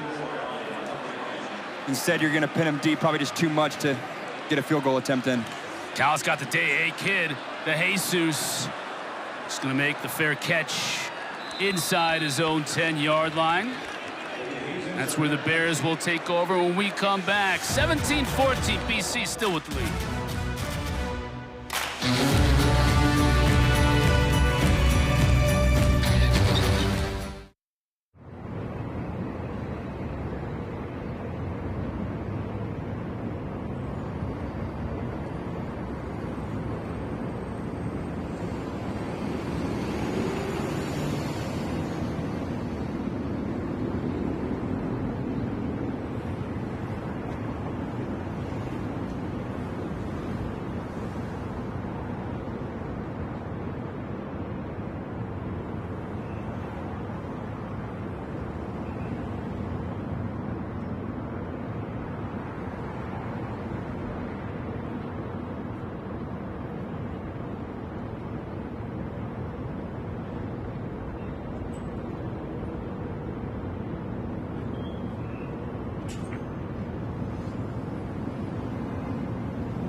Transfers in this conference, this list might be getting a lot of pushback. It's going into this weekend. Had to put Steve Angeli in there. He absolutely is the reason Clemson pulled that upset off, or Syracuse pulled upset versus Clemson a week ago. We're seeing why JKS is on this list.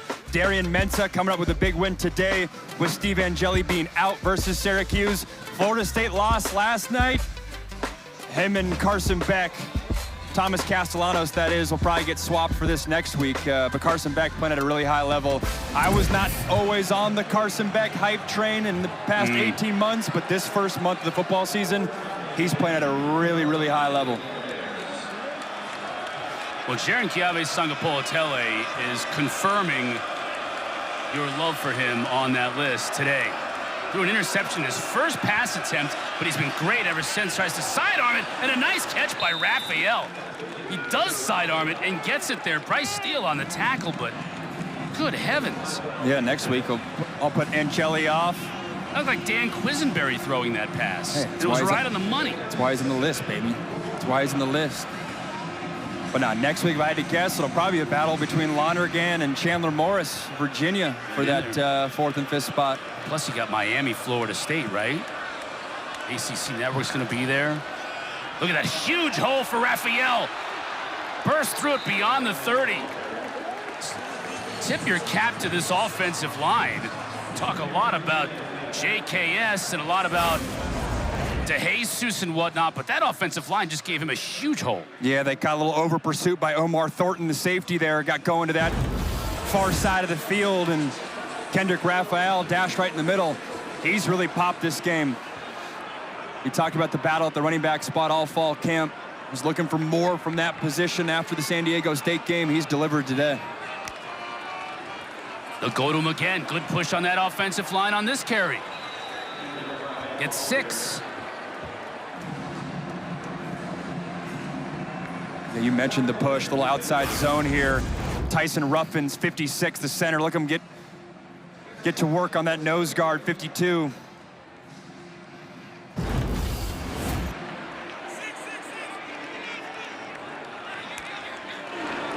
Sangapolatele, DeJesus. Takes a couple of hard hits right near the marker. Ashton Cunningham on the tackle. They'll move the sticks. Another first down.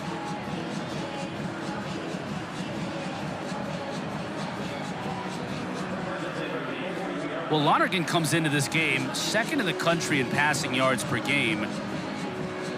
One of the things that you're going to do if you're Cal is keep the ball away from him. Don't let him get on the field, and they've owned time of possession. Another first down to keep that clock ticking. I think just got to find a way to get into the end zone and retake the lead in this game.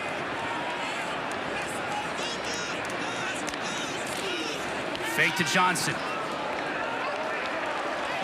Flag down as he tried to get it to De Jesus. Cameron Martinez in coverage. Crowd a little restless when that flag came out.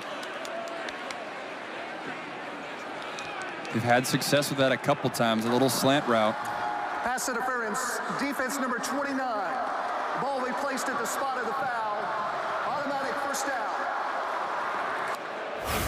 We'll take a look here. Let's see, as he draped all over him, De Jesus breaking across the face, and yeah, he's grabbing that off arm. You know, they'll work De Jesus on a little slant route, then they'll set that up and have him break out. It's a tough spot to be in. Cameron Martinez for BC plays that nickel spot. It's basically the third linebacker lined up over the slot receiver, which is De Jesus. De Jesus now at the top of your screen. BC with a little bit of pressure. Going for De Jesus here, just overshoots him. Coverage that time was outstanding by Max Tucker. Excellent coverage, and the pass rush. They got to JKS on that one. Hasn't been hit a lot today, but I do think that forced the errant throw. Credit the pass rush from BC. That was Q Hutchins, part of that crew that got in, forced a quick throw. Man, for a true freshman, JKS, he's big too. He mentioned to us, or I guess I was listening to a podcast about him needing to lose weight when he got to campus. Usually young quarterbacks are the exact opposite, but that's weight you like in terms of withstanding hits in the pocket. Johnson takes a big hit. Only picks up a couple. This will bring up third and long. Quan Williams delivered that hit.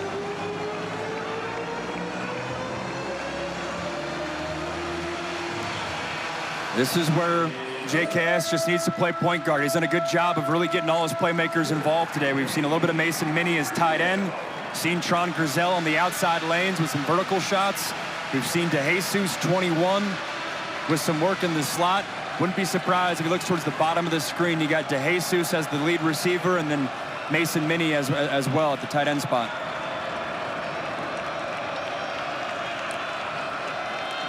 BC brings 4. Trying back shoulder again on the tight end. He's looking for a flag. He's not going to get it. Minnie was covered by Cunningham. Minnie can't believe it. Thought Cunningham had a little bit of his jersey.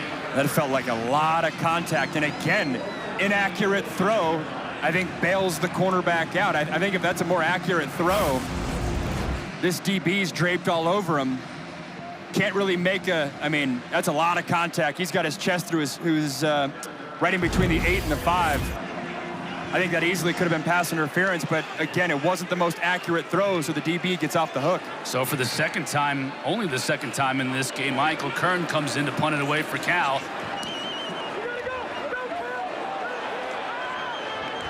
Ferris makes the fair catch inside his own 10. Lonergan and BC back on offense when we come back. Eagles up 3.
Sun setting here in Chestnut Hill. Beautiful day for football, and the fans that are in attendance here at Alumni Stadium enjoying it.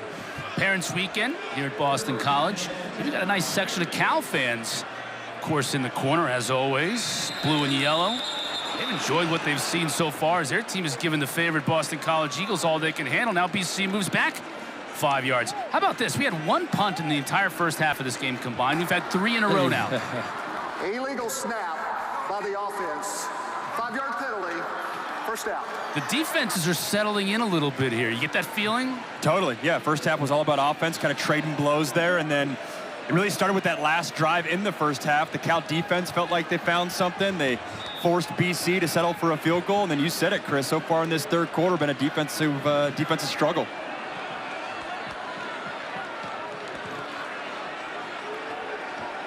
Dylan Lonergan and company starting this drive behind the chains already. 1st and 15 from their own 5. Turbo lowers his shoulders, and you can see the power, the compact power that 2 in red brings to the table. Uluave and Paco Austin combining on the tackle, but it's about 9 yards downfield. This is a great job by Turbo Richard, driving his legs at the first ounce of contact. I mean, you can see him dragging Cade Uluave, who we've talked about highly today. About 4 or 5 yards there. You can see Turbo. He does it through the air and on the ground. But both of these teams who have struggled to run the football often this year doing a much better job today. Now they're sweeping Turbo wide, and he's only able to pick up about a yard. When defensive coordinators talk about fitting their gaps in the run scheme, this is exactly what it looks like. There's a wave of white jerseys traveling to that sideline. That's excellent team pursuit by this Cal defense. Look at this. They're going to try to get it to the outside lane. There's a Cal white defender in every single gap. Nowhere to go, just a sea of bears tracking down Turbo Richard. BC began this game 3 for 3 on 3rd down. They're 0 for 4 since.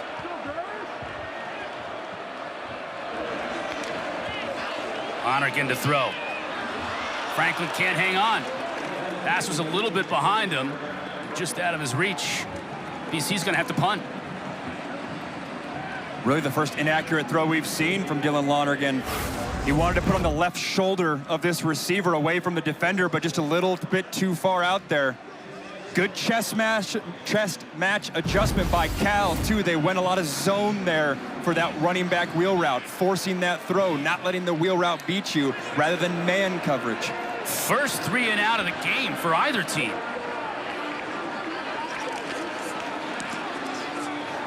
High short kick to Jesus is going to have to come in and make the fair catch in traffic. And he does at the 45-yard line, so outstanding field position for Cal after the 29-yard punt. Next Saturday, Taylor Tannenbaum and the ACC Huddle crew, they're going to be down in T-Town, Tallahassee, getting you ready for Florida State and Miami.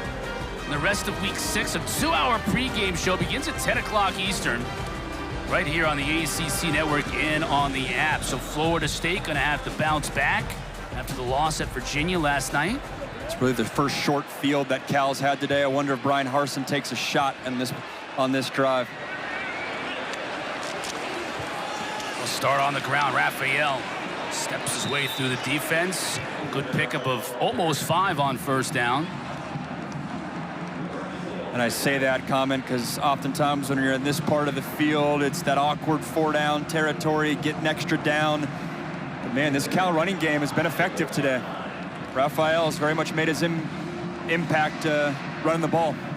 He's got 75 yards on 15 carries to this point.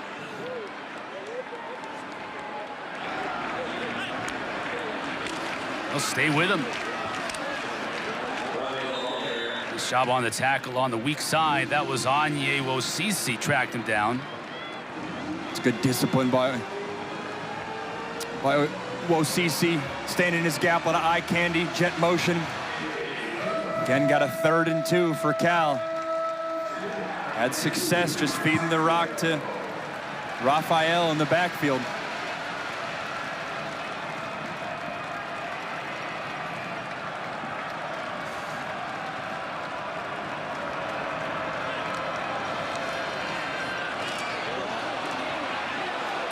Oh, took a big hit and stayed on his feet.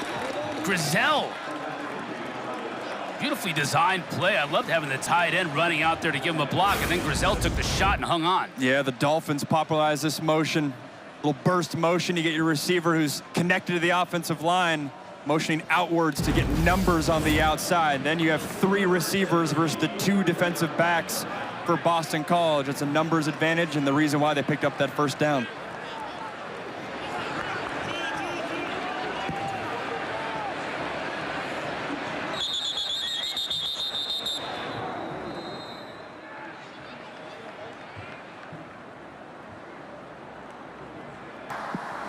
The previous play is under further review. Suspect targeting foul.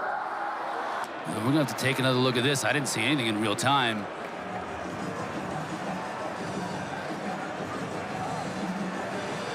I did not either. When it is open field, the offensive player technically can be a targeting recipient as well. It's definitely not him here. I don't see anything there. He's going to the ground. You got 3 BC Eagles corralling him. It would have been on, if it was on anybody, it would have been on, I think, Carter Davis. 7. If you see him come in, see if we can see that again. Keep an eye on 7. He's the one that's kind of in the middle of the 3 defenders crashing in. See him right here, 7. Does he lower his head and lead with it? Ooh, that's what they're yep. looking at right there. Yep. They're looking at 7, whether he leads with the crown of his head and whether the offensive player lowers his head or not. If you're leading with the crown of your helmet, now all of a sudden all bets are off. Crown of the helmet, head or neck area. And is there a lunge towards the head or neck area? The ruling on the field is upheld. No targeting. Yeah, I don't think he got direct contact, so they're gonna let it slide. I like the speedy review, though. That was quick. I Pause concur. the game, get in and out. I concur. There's some good momentum in this game right now. Late 3rd quarter. It's been cool last night seeing the Florida State-Virginia, where you get the inside look on the refs and how they're communicating, a little peek behind the curtain. No doubt about it. And a great addition to football. I feel like that's only going to be part of more and more games across both college and NFL. Fresh set of downs for the Bears. Going to the end zone for King. Got him inside the 15. King had his man beat. 21 yards on the pitch and catch.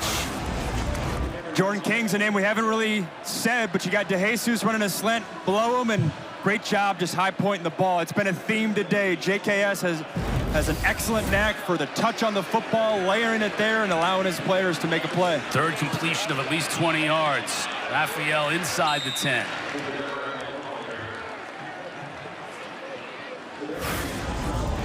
I mean, he's high pointing this thing. Jordan King using that 6'2" frame. When I say high point, that's saying that's going up and getting the ball at the highest point, so a smaller defender can't get involved there. If you let that ball get into your chest or you catch it in the cradle a little bit, that's a recipe for a safety or a corner getting his hand involved. It's excellent receiver work there. Could be watching the final play of this 3rd quarter. Sangapolatelli to pass. Got pressure on the backside. Almost got his tight end. Mason Minnie couldn't bring it in one-handed. 9 seconds still remaining. In this 3rd quarter, it'll be 3rd and 8. JKS is usually really accurate. Gets drifting to his left a little bit of that sidearm action. Just 6 inches away from that being a catch. Mason Minnie probably just thinking, man, I could have had a touchdown on my hands. Yeah, I think he runs in if he can make that grab, but can't. 3rd and 8. The Jesus in motion to the top of the screen. O'Brien got his workout in on that one. Ran all the way down to the field to call a timeout. Didn't like what he was seeing defensively. Boston College. 30-second timeout, and it's the first of the 2nd half. He is hot right now. He's working that juicy fruit gum too, man. He's been working that all quarter long, all game long, and he ran the length of the sideline to get that timeout. He's really unhappy with the way his team was set up.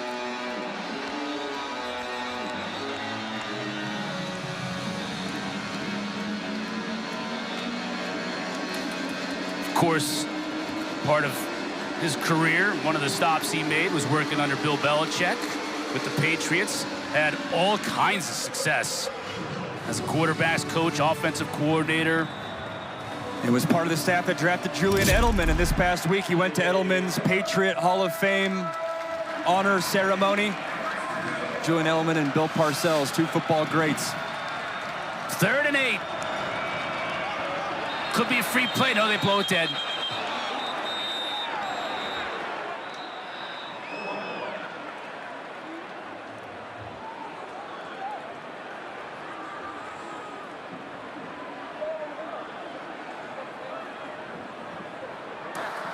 Offside.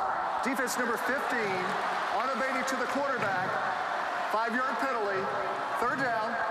Game clock operator, let's put 9 seconds back up on the game clock. Thank you.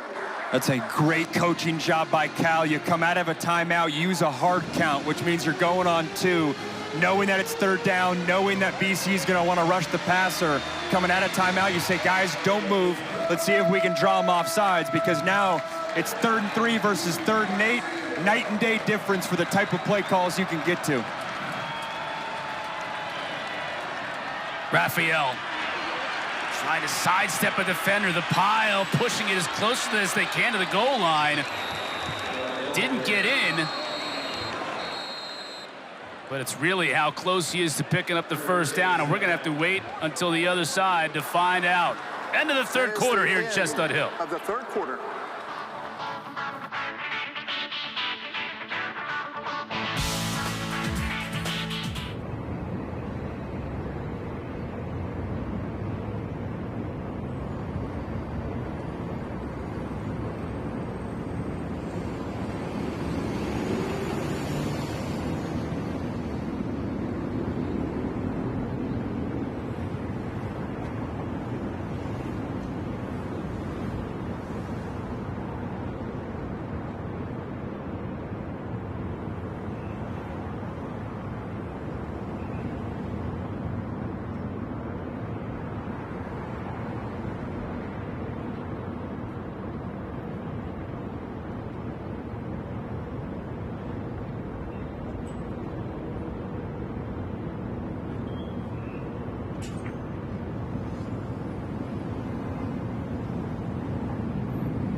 Coach, What's going to be your message to Dylan and how you want to see this team get this offense going and get this take care of this job? We got to create some chunk plays. We're not creating enough downfield plays. They're there, but we're not hitting them. We hit them a couple times, but not enough.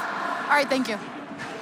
Thank you, Kendra. Coach, before he gets Dylan Lonergan back onto the field with his offense, got to worry about his defense here. Starting this fourth quarter, up 3. Cal with a 4th and 1 at the 3-yard line to start this fourth. It looks like a very short one at that. Sangapolatelli under center. He'll give it to Raphael. Stopped! He won't get there. BC defense holds.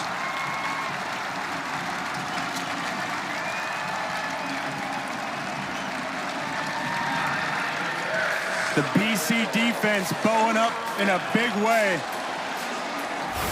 Cal had a short field, drove all the way down on 4th and short. Defensive line-wise and secondary getting involved there. Isaiah Ferris, the corner, was the first point of contact. And then it was gang tackling by the entire BC defense. Chris, I mean, hindsight's always 20/20. I was a little bit surprised. 14:54, back up on the game clock. I'm sure they thought about kicking it, because right there, Cal had all the momentum. You got your defense playing well. I guess at this point, Justin Wilcox is going to say, even if we don't get it, let's trust our defense and try to pin him deep again.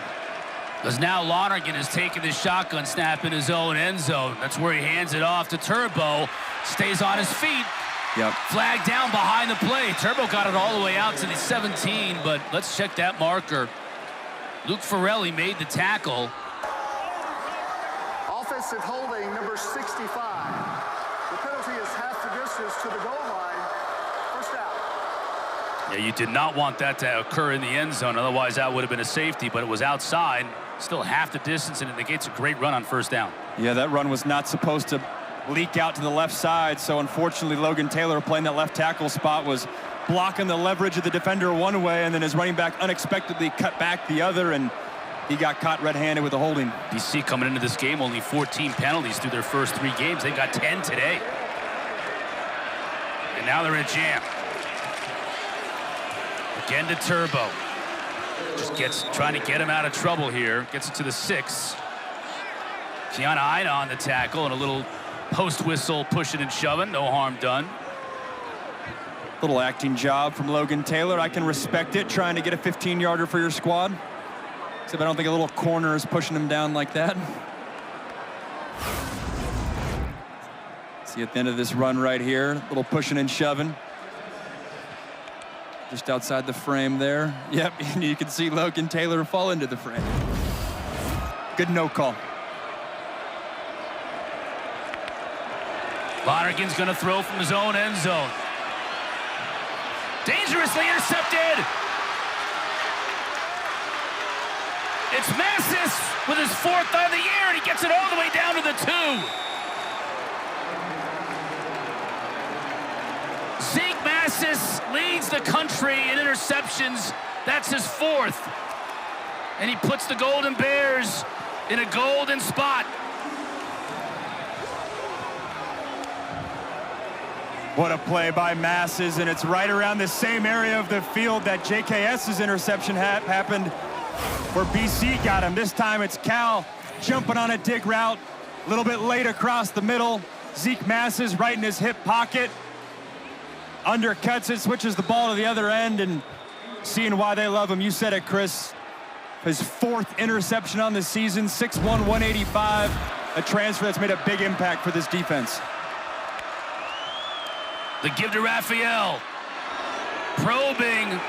Doesn't get in at first. Now he does. Touchdown, Cal.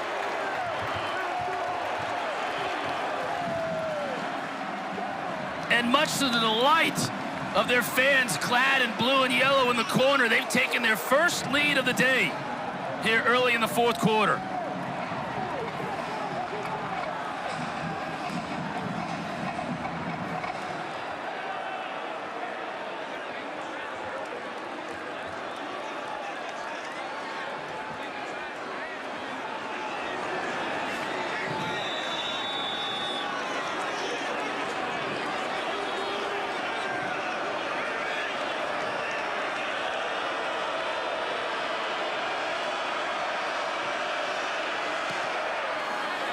here converts.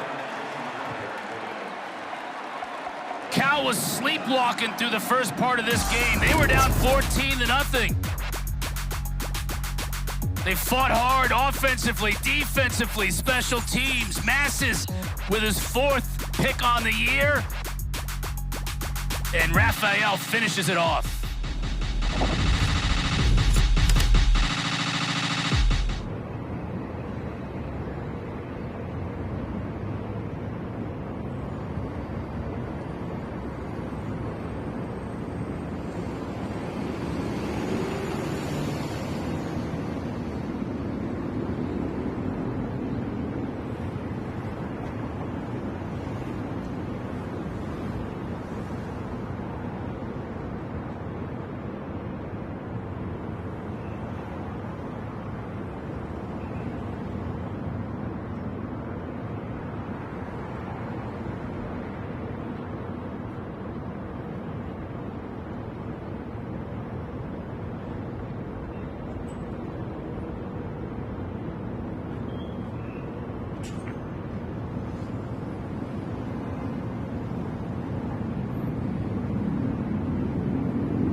Cal taking their first lead of the game, 21-17. After the big turnover.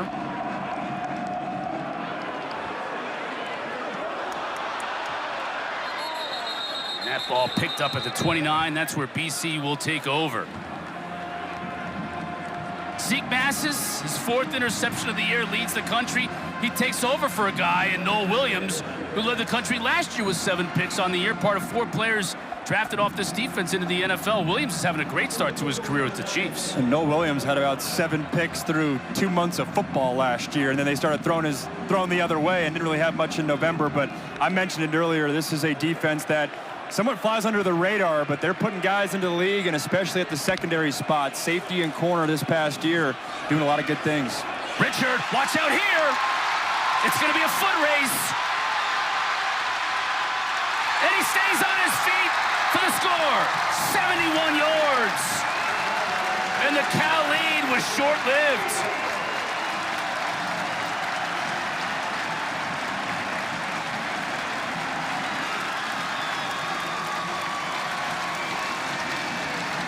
BC's longest run coming into this game was just 14 yards.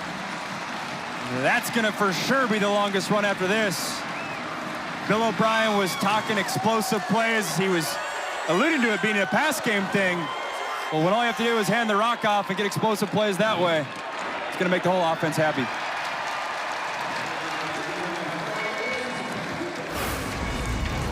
Well, the turbo kicked in here. Nice patience, just a missed tackle by Olave in the hole, and it's off to the races for Richard. Breaks the tackle there, and you said it. It was a short-lived lead. Using that turbo, bursting through the hole, coming right at you for 6.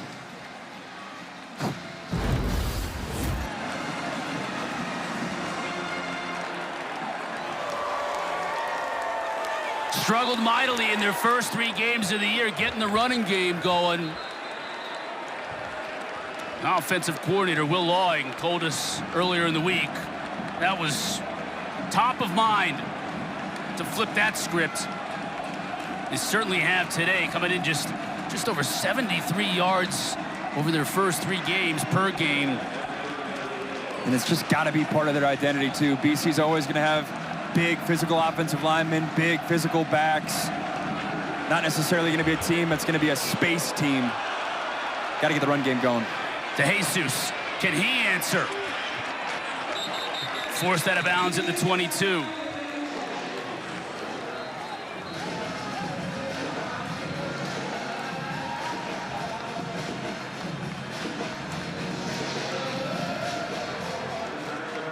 Fourth quarter's been wild. Third quarter, we had all those punts. So it been about, what, like 90 seconds? Yeah, they got a whole fourth quarter summary card, 90 seconds. Well, now it's time for the answer from the freshman. This is where his demeanor, calm, cool, and collected, has to be a strength.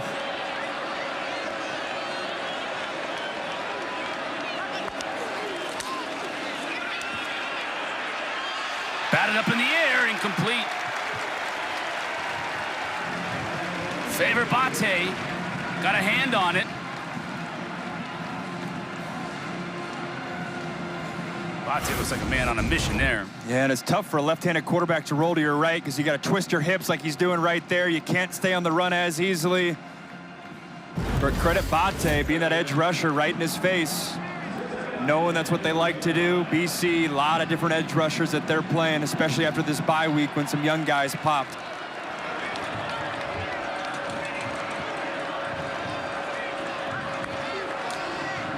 Flag down. Grizel making the catch, dropped right there by Cunningham. Let's check the marker.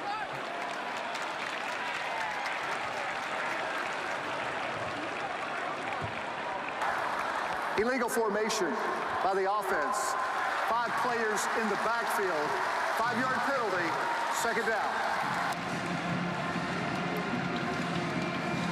Legal formation, not enough men on the line of scrimmage. The tight end off. I wonder if Grizel, that we saw right there, was not on the ball. Cal's had a few of those just self-inflicted wounds.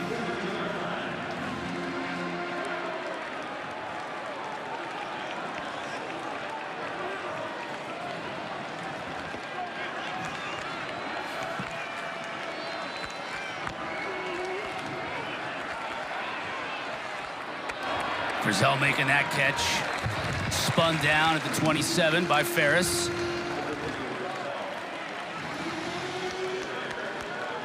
Cal taking advantage of soft coverage. JKS doing a nice job getting the ball out of his hands, finding his one-on-one matchup, and he's going to have to do the same thing here, 3rd and 5. If I'm Cal and I have a weapon like Jacob DeJesus in the slot, he's got to be part of some option route, some rub route. Get those linebackers and safeties thinking about where number 21 is. And that's exactly what Cal's thinking. He's lined up in the backfield.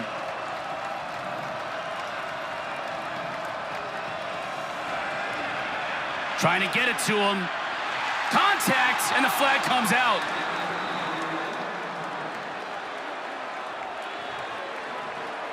Martinez got out there in coverage. Pass interference. Defense, number 29.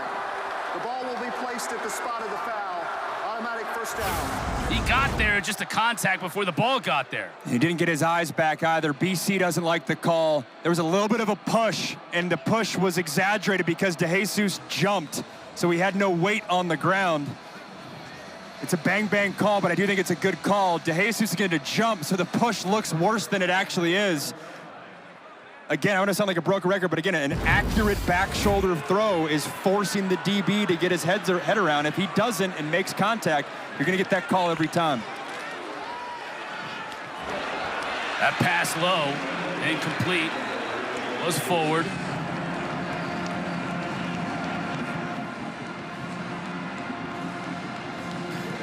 JKS makes the hard throws look easy, and then right there at an easy one at his feet. He'll want that one back. He's gotten bailed out a couple of times by his receivers in this game. Low throws, and they've gone down to get him. He pat himself on the chest there as DeJesus comes by, saying, my bad. 2nd down and 10.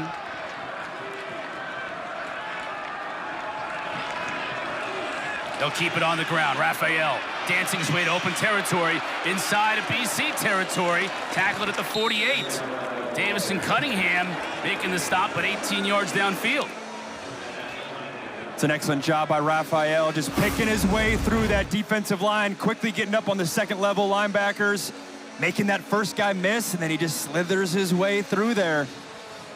He has really shown up today, taking a lot of pressure off his young quarterback's shoulders, and it's been effective.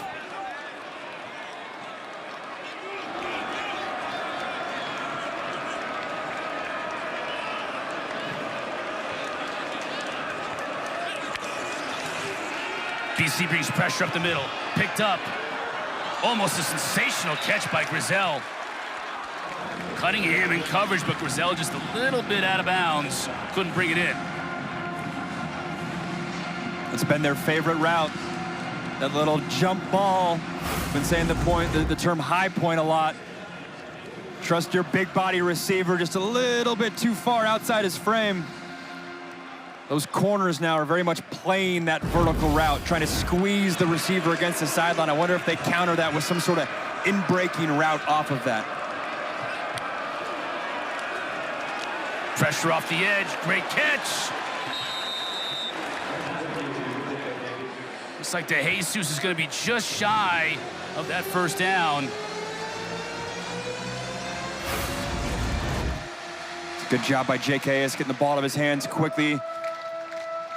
Jacob DeJesus breaking across the defender's face, picking up some yards. Have to think here, if they went for it on 4th and 1 at the goal line, probably going for it again here if they don't get it.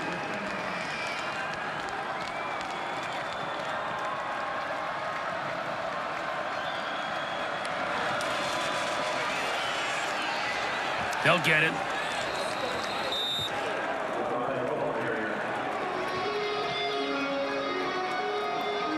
Cal's done a nice job all game. When Boston College gets points, they're responding with effective drives, staying on the field, stabilizing the momentum against them a little bit.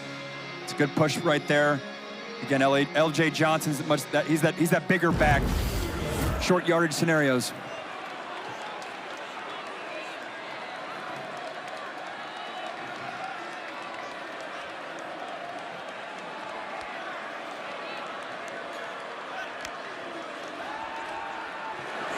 Rolling to his left. Just overshoots Jordan King.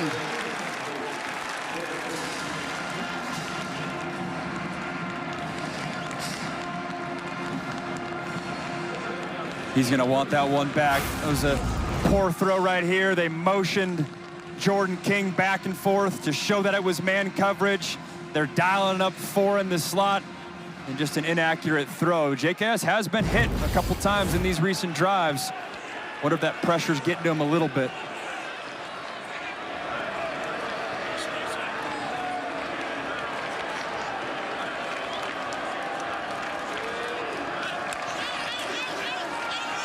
Raphael, big hole, still on his feet inside the 30.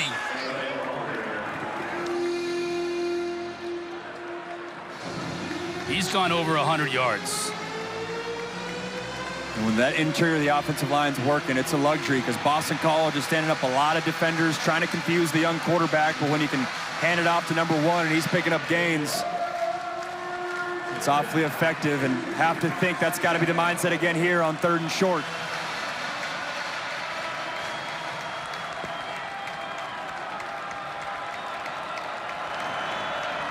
Boston College only 2 defenders with their hand in the dirt.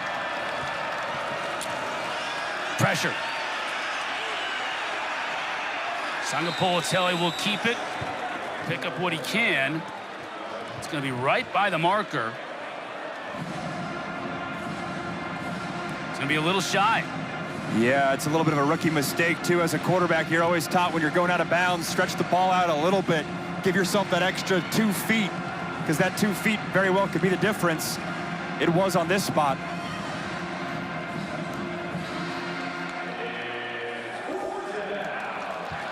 Justin Wilcox wants a remeasurement, but right now it's 4th down. I thought JKS could have got that.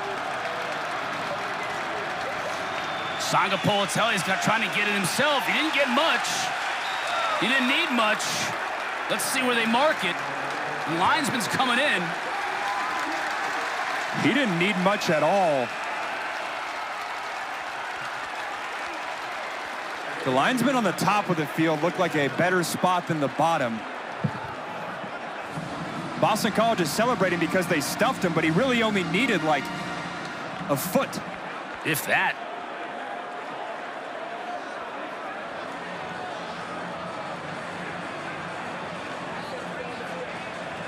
O'Brien doesn't like the spot. He's complaining about the spot.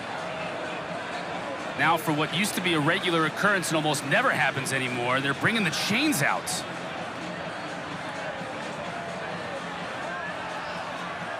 Didn't get it. Second time in this 4th quarter that Cal has been denied on 4th and short.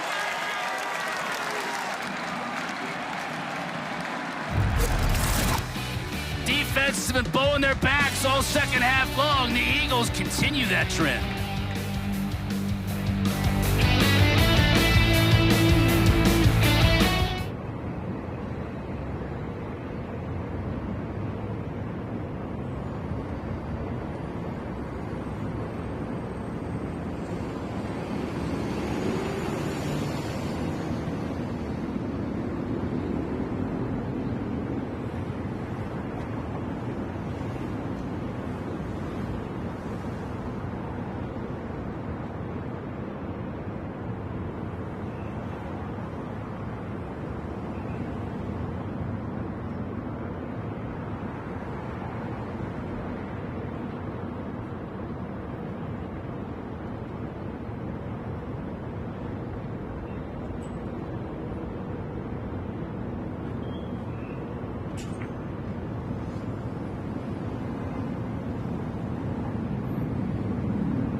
For today's Experts at Work, brought to you by Principal.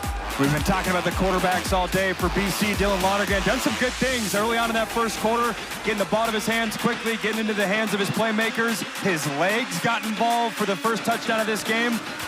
And then Duran Cave Sagapolitele also getting involved.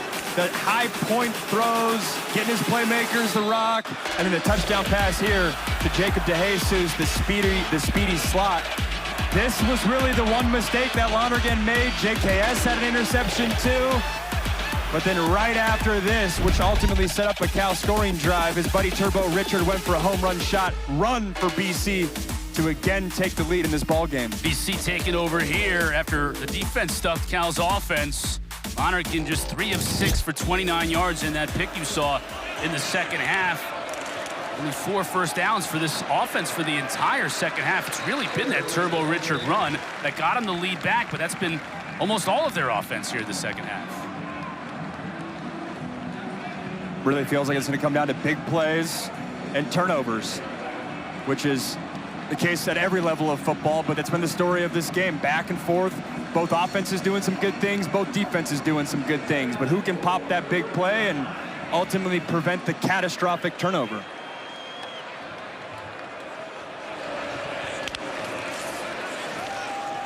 Turbo.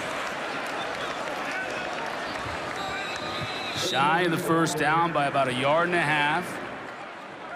Stanley Soloway McKenzie on the tackle. If you're Boston College, you would love nothing more than with 7:20 on the clock, up a field goal, can you put together a drive that bleeds a lot of clock?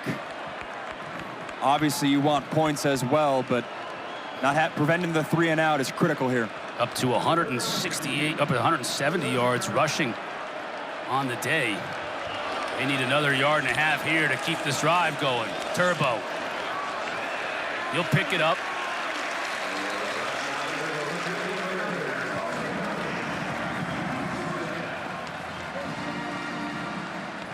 And on vice versa on the Cal side too. They've challenged their defense. He wants to show up. Man, what a day for Turbo Richard. They challenged him during the bye week. They challenged all the running backs and the offensive lines to show up. And man, he has today 183 total yards. They're feeding him the rock. I commend them staying with him too. Bill O'Brien, we mentioned it in the first quarter, he had 2 costly fumbles, one at Michigan State, one at Stanford. They're sticking with their bell cow. Lonergan to throw. This time McDonald out of the backfield. Picks up about 4.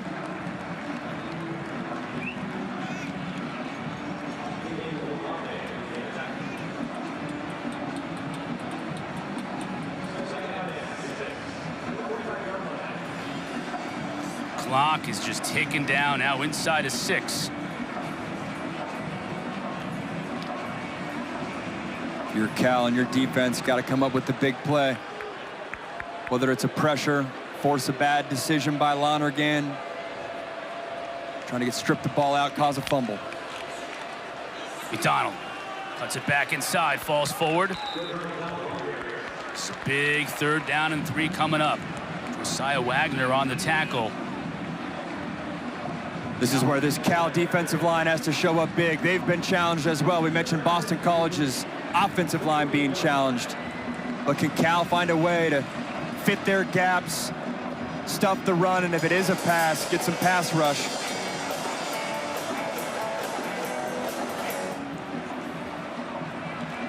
Uluave, the captain. Been a lot of running back wheel routes in this scenario. Do they do it again? Yes, they do. Bring back some pressure. Richard couldn't handle it. As Lonergan had to get rid of it quickly. Massis in coverage. That is an excellent job by Justin Wilcox and his defensive staff, Terrence Brown. They've been throwing these wheel routes all day long. This is the first time in the game they've had the corner trigger on that wheel route. They've been watching the tape. They've been watching the flow of this game. That's an excellent counter by that defensive staff, knowing what's coming and getting one of your best players on defense. Massis involved to make a play. Florio to kick.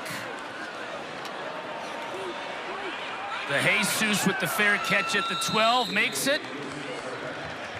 And with 4:48 left to go, Sagapolatelli will come back on.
Max Brown, Chris Cotter, Kenrith Douglas with you. 4:48 left to go on this one. Another moment, Max, for the freshman to stamp his authority on this game, on this league, and on this Cal offense. You said it. What an opportunity to welcome himself to ACC football for the true freshman, Jaren Kaive Sangapolotele.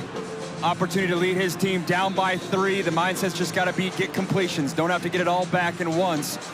But we all know that's part of his skill set, is pushing the ball down the field, finding his one-on-one matchups on the outside.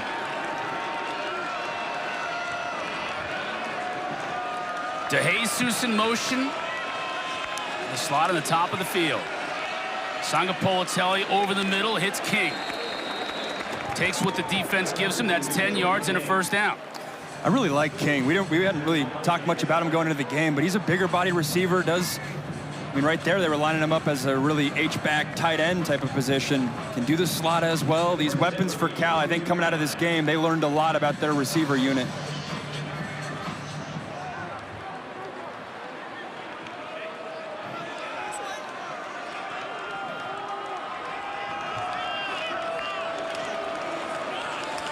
Give it to Raphael.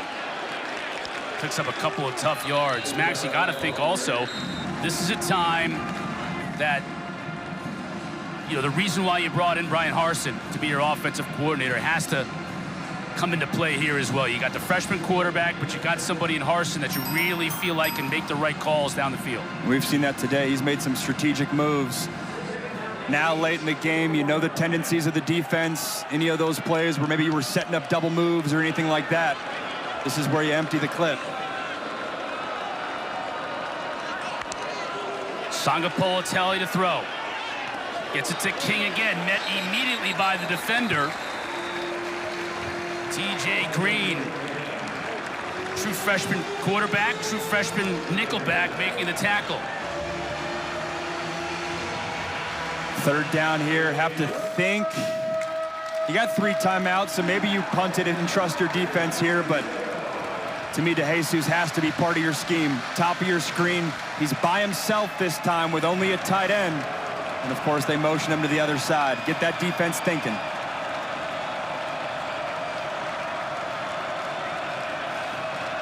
Sangapolotele changing it up. Play clock at 4. Rolls the pocket to his right side. Strike to King. All week long, we hear from the BC defense, got to make him roll to his right. And what does he do? Puts it on the number. And he dialed up his own number. This is a young quarterback audibling the protection at the line of the scrimmage, saying, hey, I'm going to roll to my right. Offensive line, slide to the left. That's elite quarterback play right there from a youngster. Game on the line, crowds loud. You change the protection, you get it in, and you find a completion on 3rd down. Running it. Raphael bounces it outside. Stiff arms the defender. Flag down way behind the play as Omar Thornton drove him out of bounds after a gain of 11, but let's check that marker. Holding, offense number 56. First down. That's a tough one. Justin Wilcox is frustrated, to say the least. That's a couple times where, you know, you love the cutting ability of Raphael, but he does it so aggressively. I almost wonder if, nah, you can't. That's still the side of the football that you're planning to go to. Can't the defense? If the defender's in front of you, can't be grabbing his horse collar. 1st and 20. Sangapolotele to throw. Steps up. Almost intercepted. Quan Williams hits Sangapolotele, and Owen McGowan almost came up with the fluttering football in the middle of the field. It's an excellent job by the Boston College defensive line, getting pressure with just 4 defenders. Flushing JKS to his left. Credit this defensive line, holding their gaps. Right there in the middle, big 55, Quan Williams. Lucky that wasn't picked. Very lucky that wasn't picked. 2nd forever here.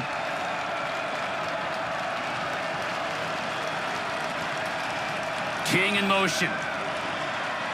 Sangapolotele has time. Grizel makes the catch. Ferris on the tackle. 2-minute timeout. Big third down coming up.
Gorgeous shot of Charles River.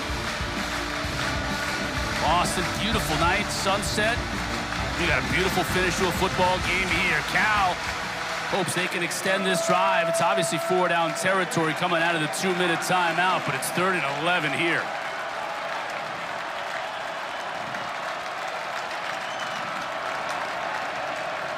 BC showing a little pressure, and they're coming with it. Sangapolatelli gets rid of it. Knocked up in the air, incomplete. Isaiah Ferris defending on the play.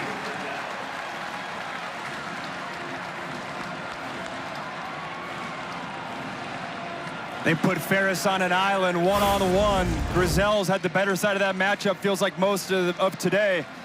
But that's an excellent job by Isaiah Ferris. We haven't said it once today, but both starting corners for BC out. So guys like Ferris and Max Tucker on the other side have been challenged all day. 4th down. Sangapolatelli, the freshman. The jump ball for Grizel. Incomplete, but a flag comes down. This time Ferris is going to get called for the PI.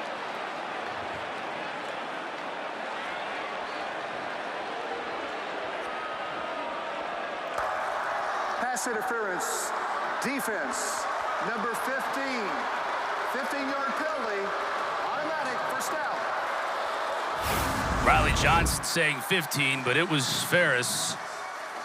Those are just tough matchups. You're putting your corner one-on-one with a big body receiver. Let's see. The number, it was number 16. There you go. The fact that Grizel almost came up with that ball. So to me, there's nothing at the end. I think it's before. I think it's right when he flips his hips. I don't think it's at the end there. But obviously a bang-bang call. New life for the Golden Bears. Sangapolatelli rolling. Couldn't find King. Ashton Cunningham, who's done yeoman's work at a corner spot, defending on the play. And this BC defensive line doing a really good job creating havoc for not really pressuring, at least not on that play. 4 guys getting pressure. Right here, if I'm Cal, I'd look to Jesus' way. Defense play, maybe playing a little bit softer, trying to prevent the big play. That's De Jesus' specialty, finding that soft spot in the zone, 5 to 10 yards down the field. He's at the top of your screen.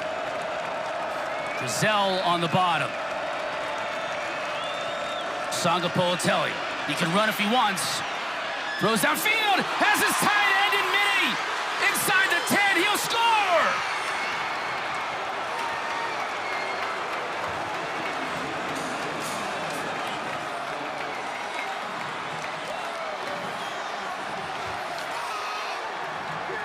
JKS loves rolling to his left, or at least getting flush to his left.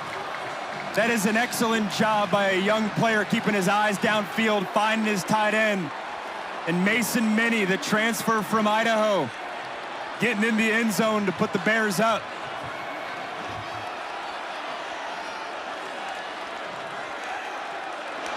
Meyer with a big PAT to make the advantage 4. And he hits it. 51 yards. The strike to Mason Minnie. For a young quarterback to navigate the pocket, got every temptation to tuck it and run it. He says, nah, I'm a pocket passer. Keeps his eyes downfield, rips a tight spiral through every layer of the defense. And he had to know it right when it left his fingertips, putting it on a spot and allowing his tight end to go do something with it. It is so impressive that this Cal team puts the keys in JKS's hands, says go win us a game. There's no sense of him being a young guy. There's no sense of we got to protect him, or we're worried about him, or we only can call certain plays. They feel like they have an absolute baller as their signal caller. He's shown that through the first month of the season. That man right there thinks he's got one too, and there's still a minute and a half left to go in this game. And as we said when Sangapolatelli took the field, we'll say it again when Lonergan takes the field. An opportunity for him to put his stamp on this program early.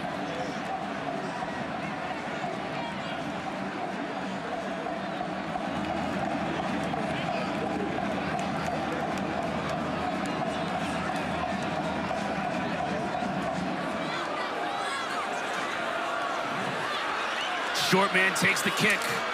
Just to make sure he hangs on to it, took a lick. But does hang on to it at the 26. These two quarterbacks have put on a show for us tonight.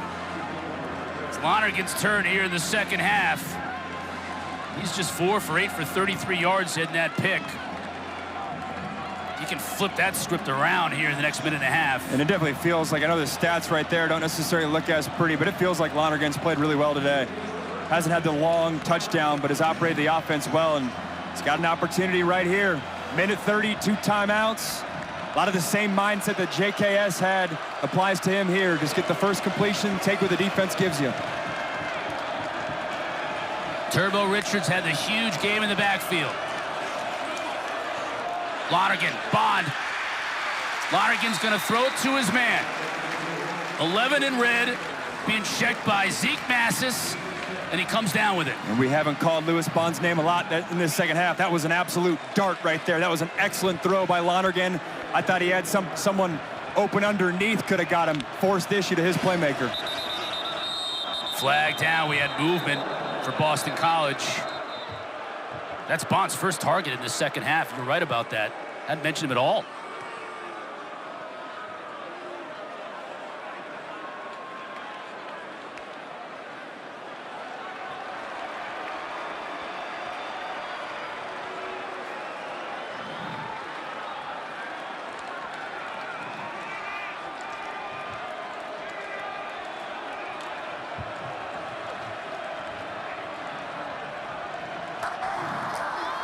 Start. Offense number 2. That's a 5-yard penalty. First down. That also qualifies for a 10-second runoff. However, Boston College has elected to use their second charge timeout to avoid the 10-second runoff. So 30-second timeout, Boston College. That is the 13th penalty for 105 yards against BC today. I'm a little confused. I would rather have 2 timeouts in 63 seconds than 1 timeout in 73 seconds. Unless he just wanted to regroup his guys.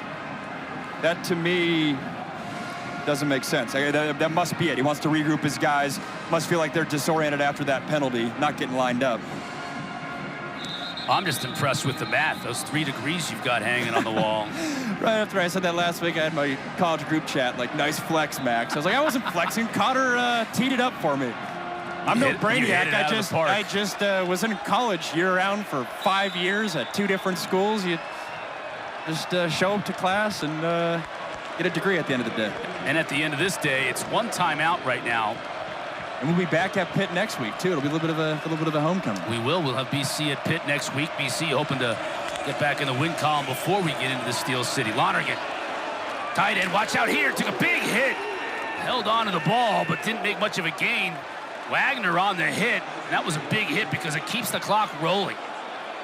And now that BC's behind the sticks, Cal will give that to them all day. The underneath stuff and then rally to make a tackle. Lonergan. Again, his Chudzinski makes the catch out of bounds. And now we've got a big play here. That's a nice job by Chudzinski for a true freshman to get popped like that on the play before. And then you respond with getting a catch and your feet in bounds. Good job by the young tight end. 3rd down and 3 with under a minute left.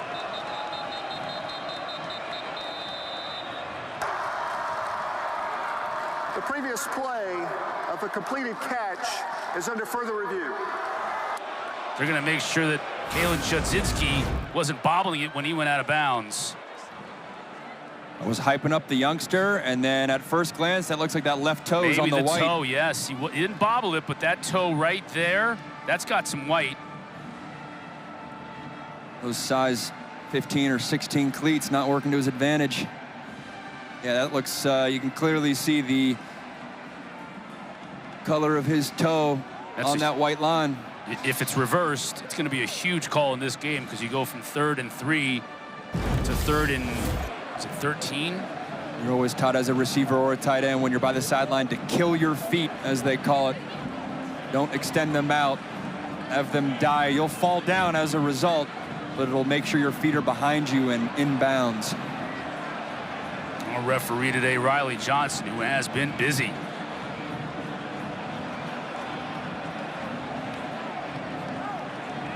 Concert with our replay official.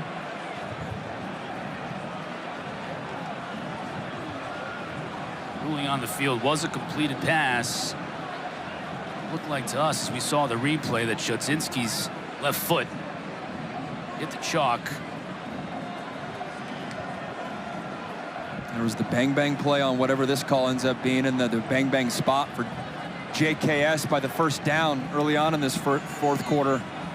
Literally coming down to a matter of inches in this game. After further review, the ruling on the field is upheld. Wow, okay. That to me is a shocker. It's a break. That to me is a shocker. It's a good break for Boston College. Now can they take advantage of it? I guess it's a call on the field was in bounds, not enough to overturn it. To me, there was enough to overturn it. I'd be very frustrated if I was Justin Wilcox. No time to dwell on it. 4-down territory for BC. Lonergan's 3 for 3 on this drive.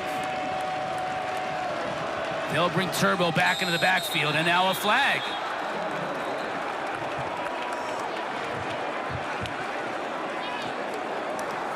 Prior to the snap, false start. Offense, number 79. 5-yard penalty, 3rd down. And you can understand Coach O'Brien's frustration. These are unforced errors. And it just totally changes the page of the playbook that you're on, going from 3rd and 3 to 3rd and 8. 3rd and 3, you very well could run it, whole playbook open. 3rd and 8, pretty much have to pass it, but you have to pass it with under a minute left. Lonergan to throw. Looking for Bond. Overthrows him. Once again, Wagner in coverage. He's done a nice job from his nickel spot. In coverage all afternoon long. He has, and that's a tough assignment on Lewis Bond. Here we go, 4th and 8. That 3rd and 8 call was probably your favorite call if you're Will Line in terms of trying to dial up Lewis Bond. What's your counter off of that? You have another play that you can try to get 11 some freedom. They're going to line up Lewis Bond and Reed Harris right next to each other on the bottom of the screen.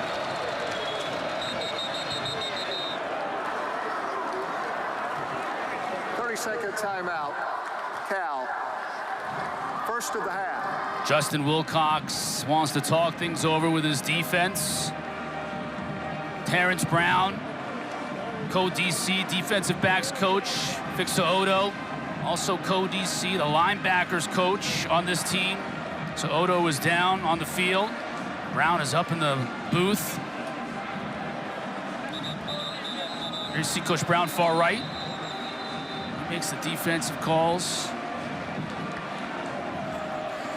I was the scout team quarterback at USC for a few years against Justin Wilcox as our defensive coordinator, and his DNA is to bring pressure. If BC doesn't spread him out wide, I'd expect him to bring some exotic pressure and try to force the ball to the hands quickly. Bill O'Brien knows that, so they're going to go empty, harder to pressure an offense when they're in an empty formation. 4th down and 8. Lonergan, pressure comes, gets rid of it, has Bond! It'll be a 1st down for the Eagles!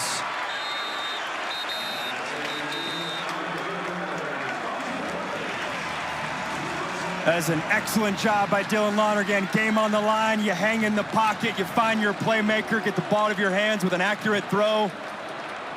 That's great quarterback play and excellent receiver play as well. Lonergan steps up. Yep. Flag down. Tried to get it to Reed Harris. Massis was in coverage.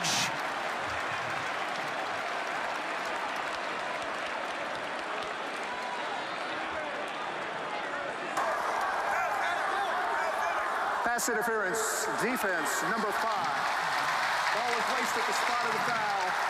Automatic 1st down. I felt like Harris came out of his break and the ball was already on him and probably wouldn't have been able to make that catch anyways. And he was holding him the whole way. Massis, who's played well. This has been a theme the past 2 drives. Boston College's big-bodied receiver. He's getting grabbed. Tall assignment for a corner. Said the same thing on the other side with Tron Grizel for Cal. Lonergan on 1st down. Has his man caught inside the 10. Harris again. It'll be 1st and goal with 23 seconds left. And BC has a timeout on the board. They'll spot it at the 5. What a throw and what a catch. Again, Lonergan holding into the pocket. 2 Cal defenders right there. Puts it where only his guy can catch it. Reed Harris circling back around and making the play. Coach O'Brien is livid at the 5.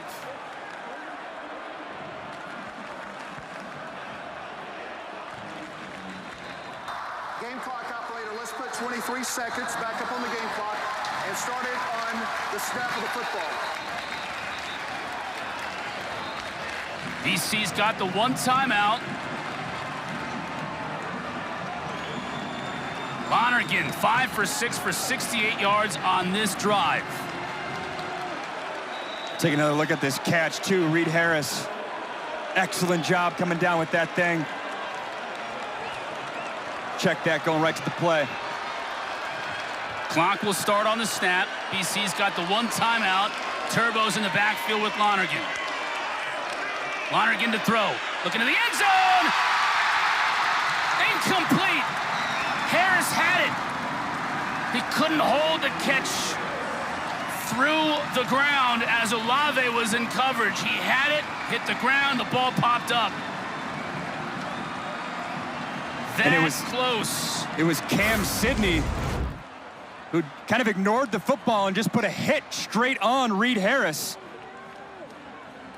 He didn't complete the catch, though. Bobbling it all the way through. Man, they love these wheel routes. 20 seconds left, 1 timeout. You could try to run the ball. Had a lot of success through the air this drive, though. More whistles. Again, Cal defensively wants a timeout. Timeout, Cal. 30-second timeout. Game clock operator, let's put 20 seconds back up on the game clock. Thanks.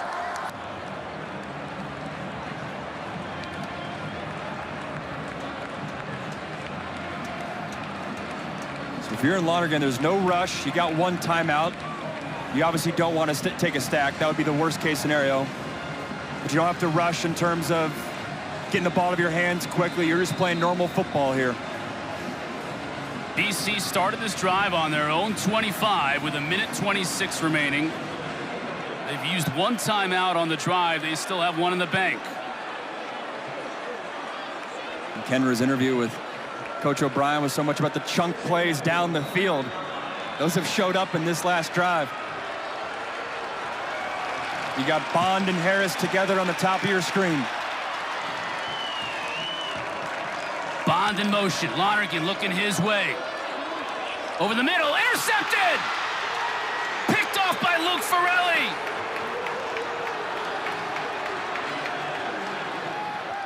Flags all over the place as Cal celebrates.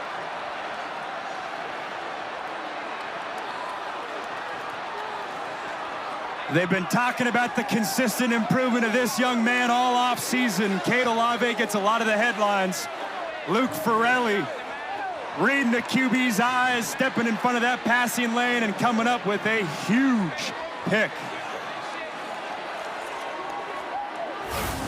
He'll read the eyes of Lonergan. Linebacker right in the middle of the field, steps in front of it, comes down with it. After the play was over, unsportsmanlike, number 41 on the intercepting team. The penalty is half the distance to the goal line. First down, Cal.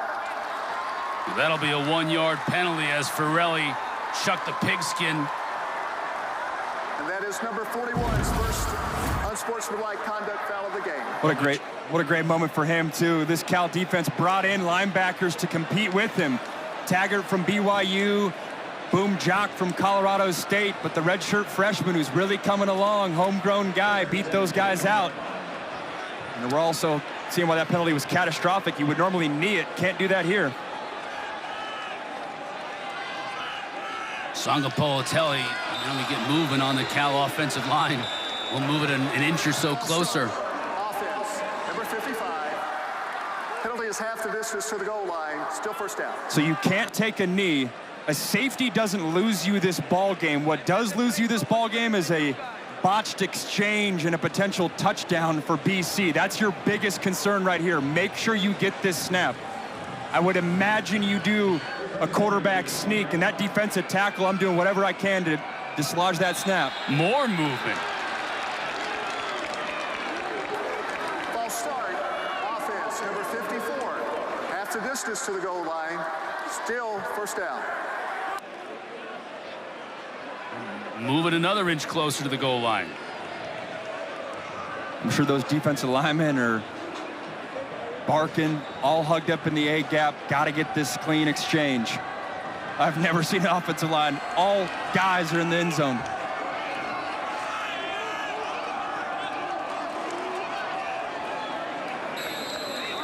Sangapolitelli pushes the pile just enough, about a foot. And BC will use their last timeout. Third and final timeout of the half.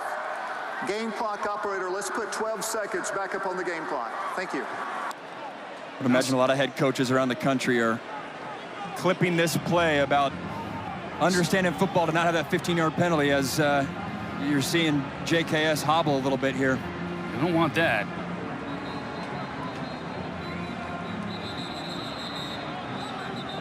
But you also don't want to put in, nothing against Devin Brown, but you don't want to put in a quarterback who's hadn't taken a snap since the first half.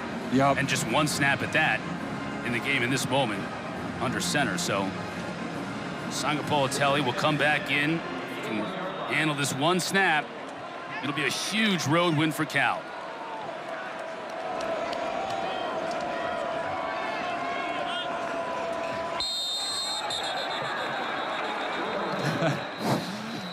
Welcome to college football. They're still kids. Headbutt from the defensive tackle. Until Cal is pointing the other way. Boston College, I'm sure, is trying to simulate the cadence to create havoc. That is illegal. It's a penalty on the defense if you do so. Offside, defense, number 88 with contact, 5-yard penalty, first down. Sedarius McConnell on the zero technique, headbutting the center. He'll move it 5 yards, and now Sangapolitelli can take a knee.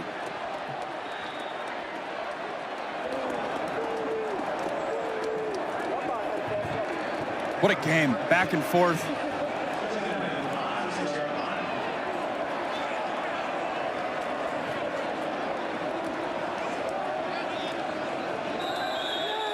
And that'll do it.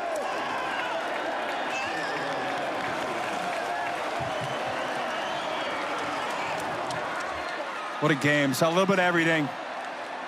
Credit that man right there, Luke Farrelly, with the game-clinching interception.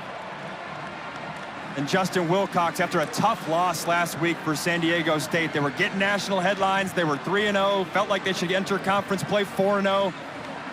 San Diego State snuck up on them. They respond this week with their first conference win. They also, after getting shellacked 34-0 on the road last weekend, went on the road again and traveled completely across the country to Boston for this one, and they were down 14-0 in the first quarter, early in the first quarter, and that man right there, his first pass attempt was intercepted. For being a true freshman, threw a pick early on in this game. Demeanor wasn't changed one bit. You can tell why they think he is he's special.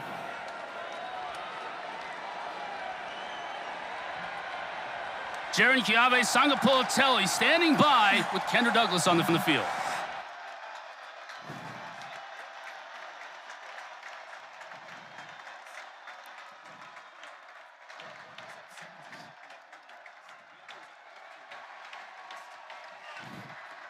All our guys, we trusted in each other and we trusted in him. But, you know, just the fans coming out and showing love, you know, it's just a great testament how deep our fan base is and, you know, how much love they always show to us. You find Mason Minnie for that 51-yard touchdown to really put you guys up on top. Just walk me through that play. What did you see? They played a cloud coverage to the boundary. I stepped up. Safety kind of came down. He seen me stepping up. I just put it right over the top. You know, my O-line was blocking their butt off the whole night. You know, receivers were making great catches and running backs were running downhill. You know, Mason Minnie caught that catch and he just took it to the house. The rest was him. You are a true freshman, but when you talk with your teammates, they all talk about your maturity. Just tell me, where does that confidence come from? You know, the confidence comes from, you know, my Lord and Savior Jesus, and just knowing that with him by my side, I can do all things. And, you know, especially my parents, you know, my parents always just keeping me humble and just making sure when my time comes, you know, I'm ready for it. And, you know, especially with my coaches, preparing me throughout the whole off season, you know, just getting me ready for big games like this. You know, we had a great game today, and yeah, I'm glad we finished out with a win. Jaron, congrats on the win. Thank you. Thank you. 19 years of age. Boy, is the future bright for that young man and this Cal Bears team. What a road win for the Bears. For Max Brown and Kendra Douglas, I'm Chris Cotter saying so long from Chestnut Hill, Massachusetts. Send you to Kelsey Riggs Cuff in the studio.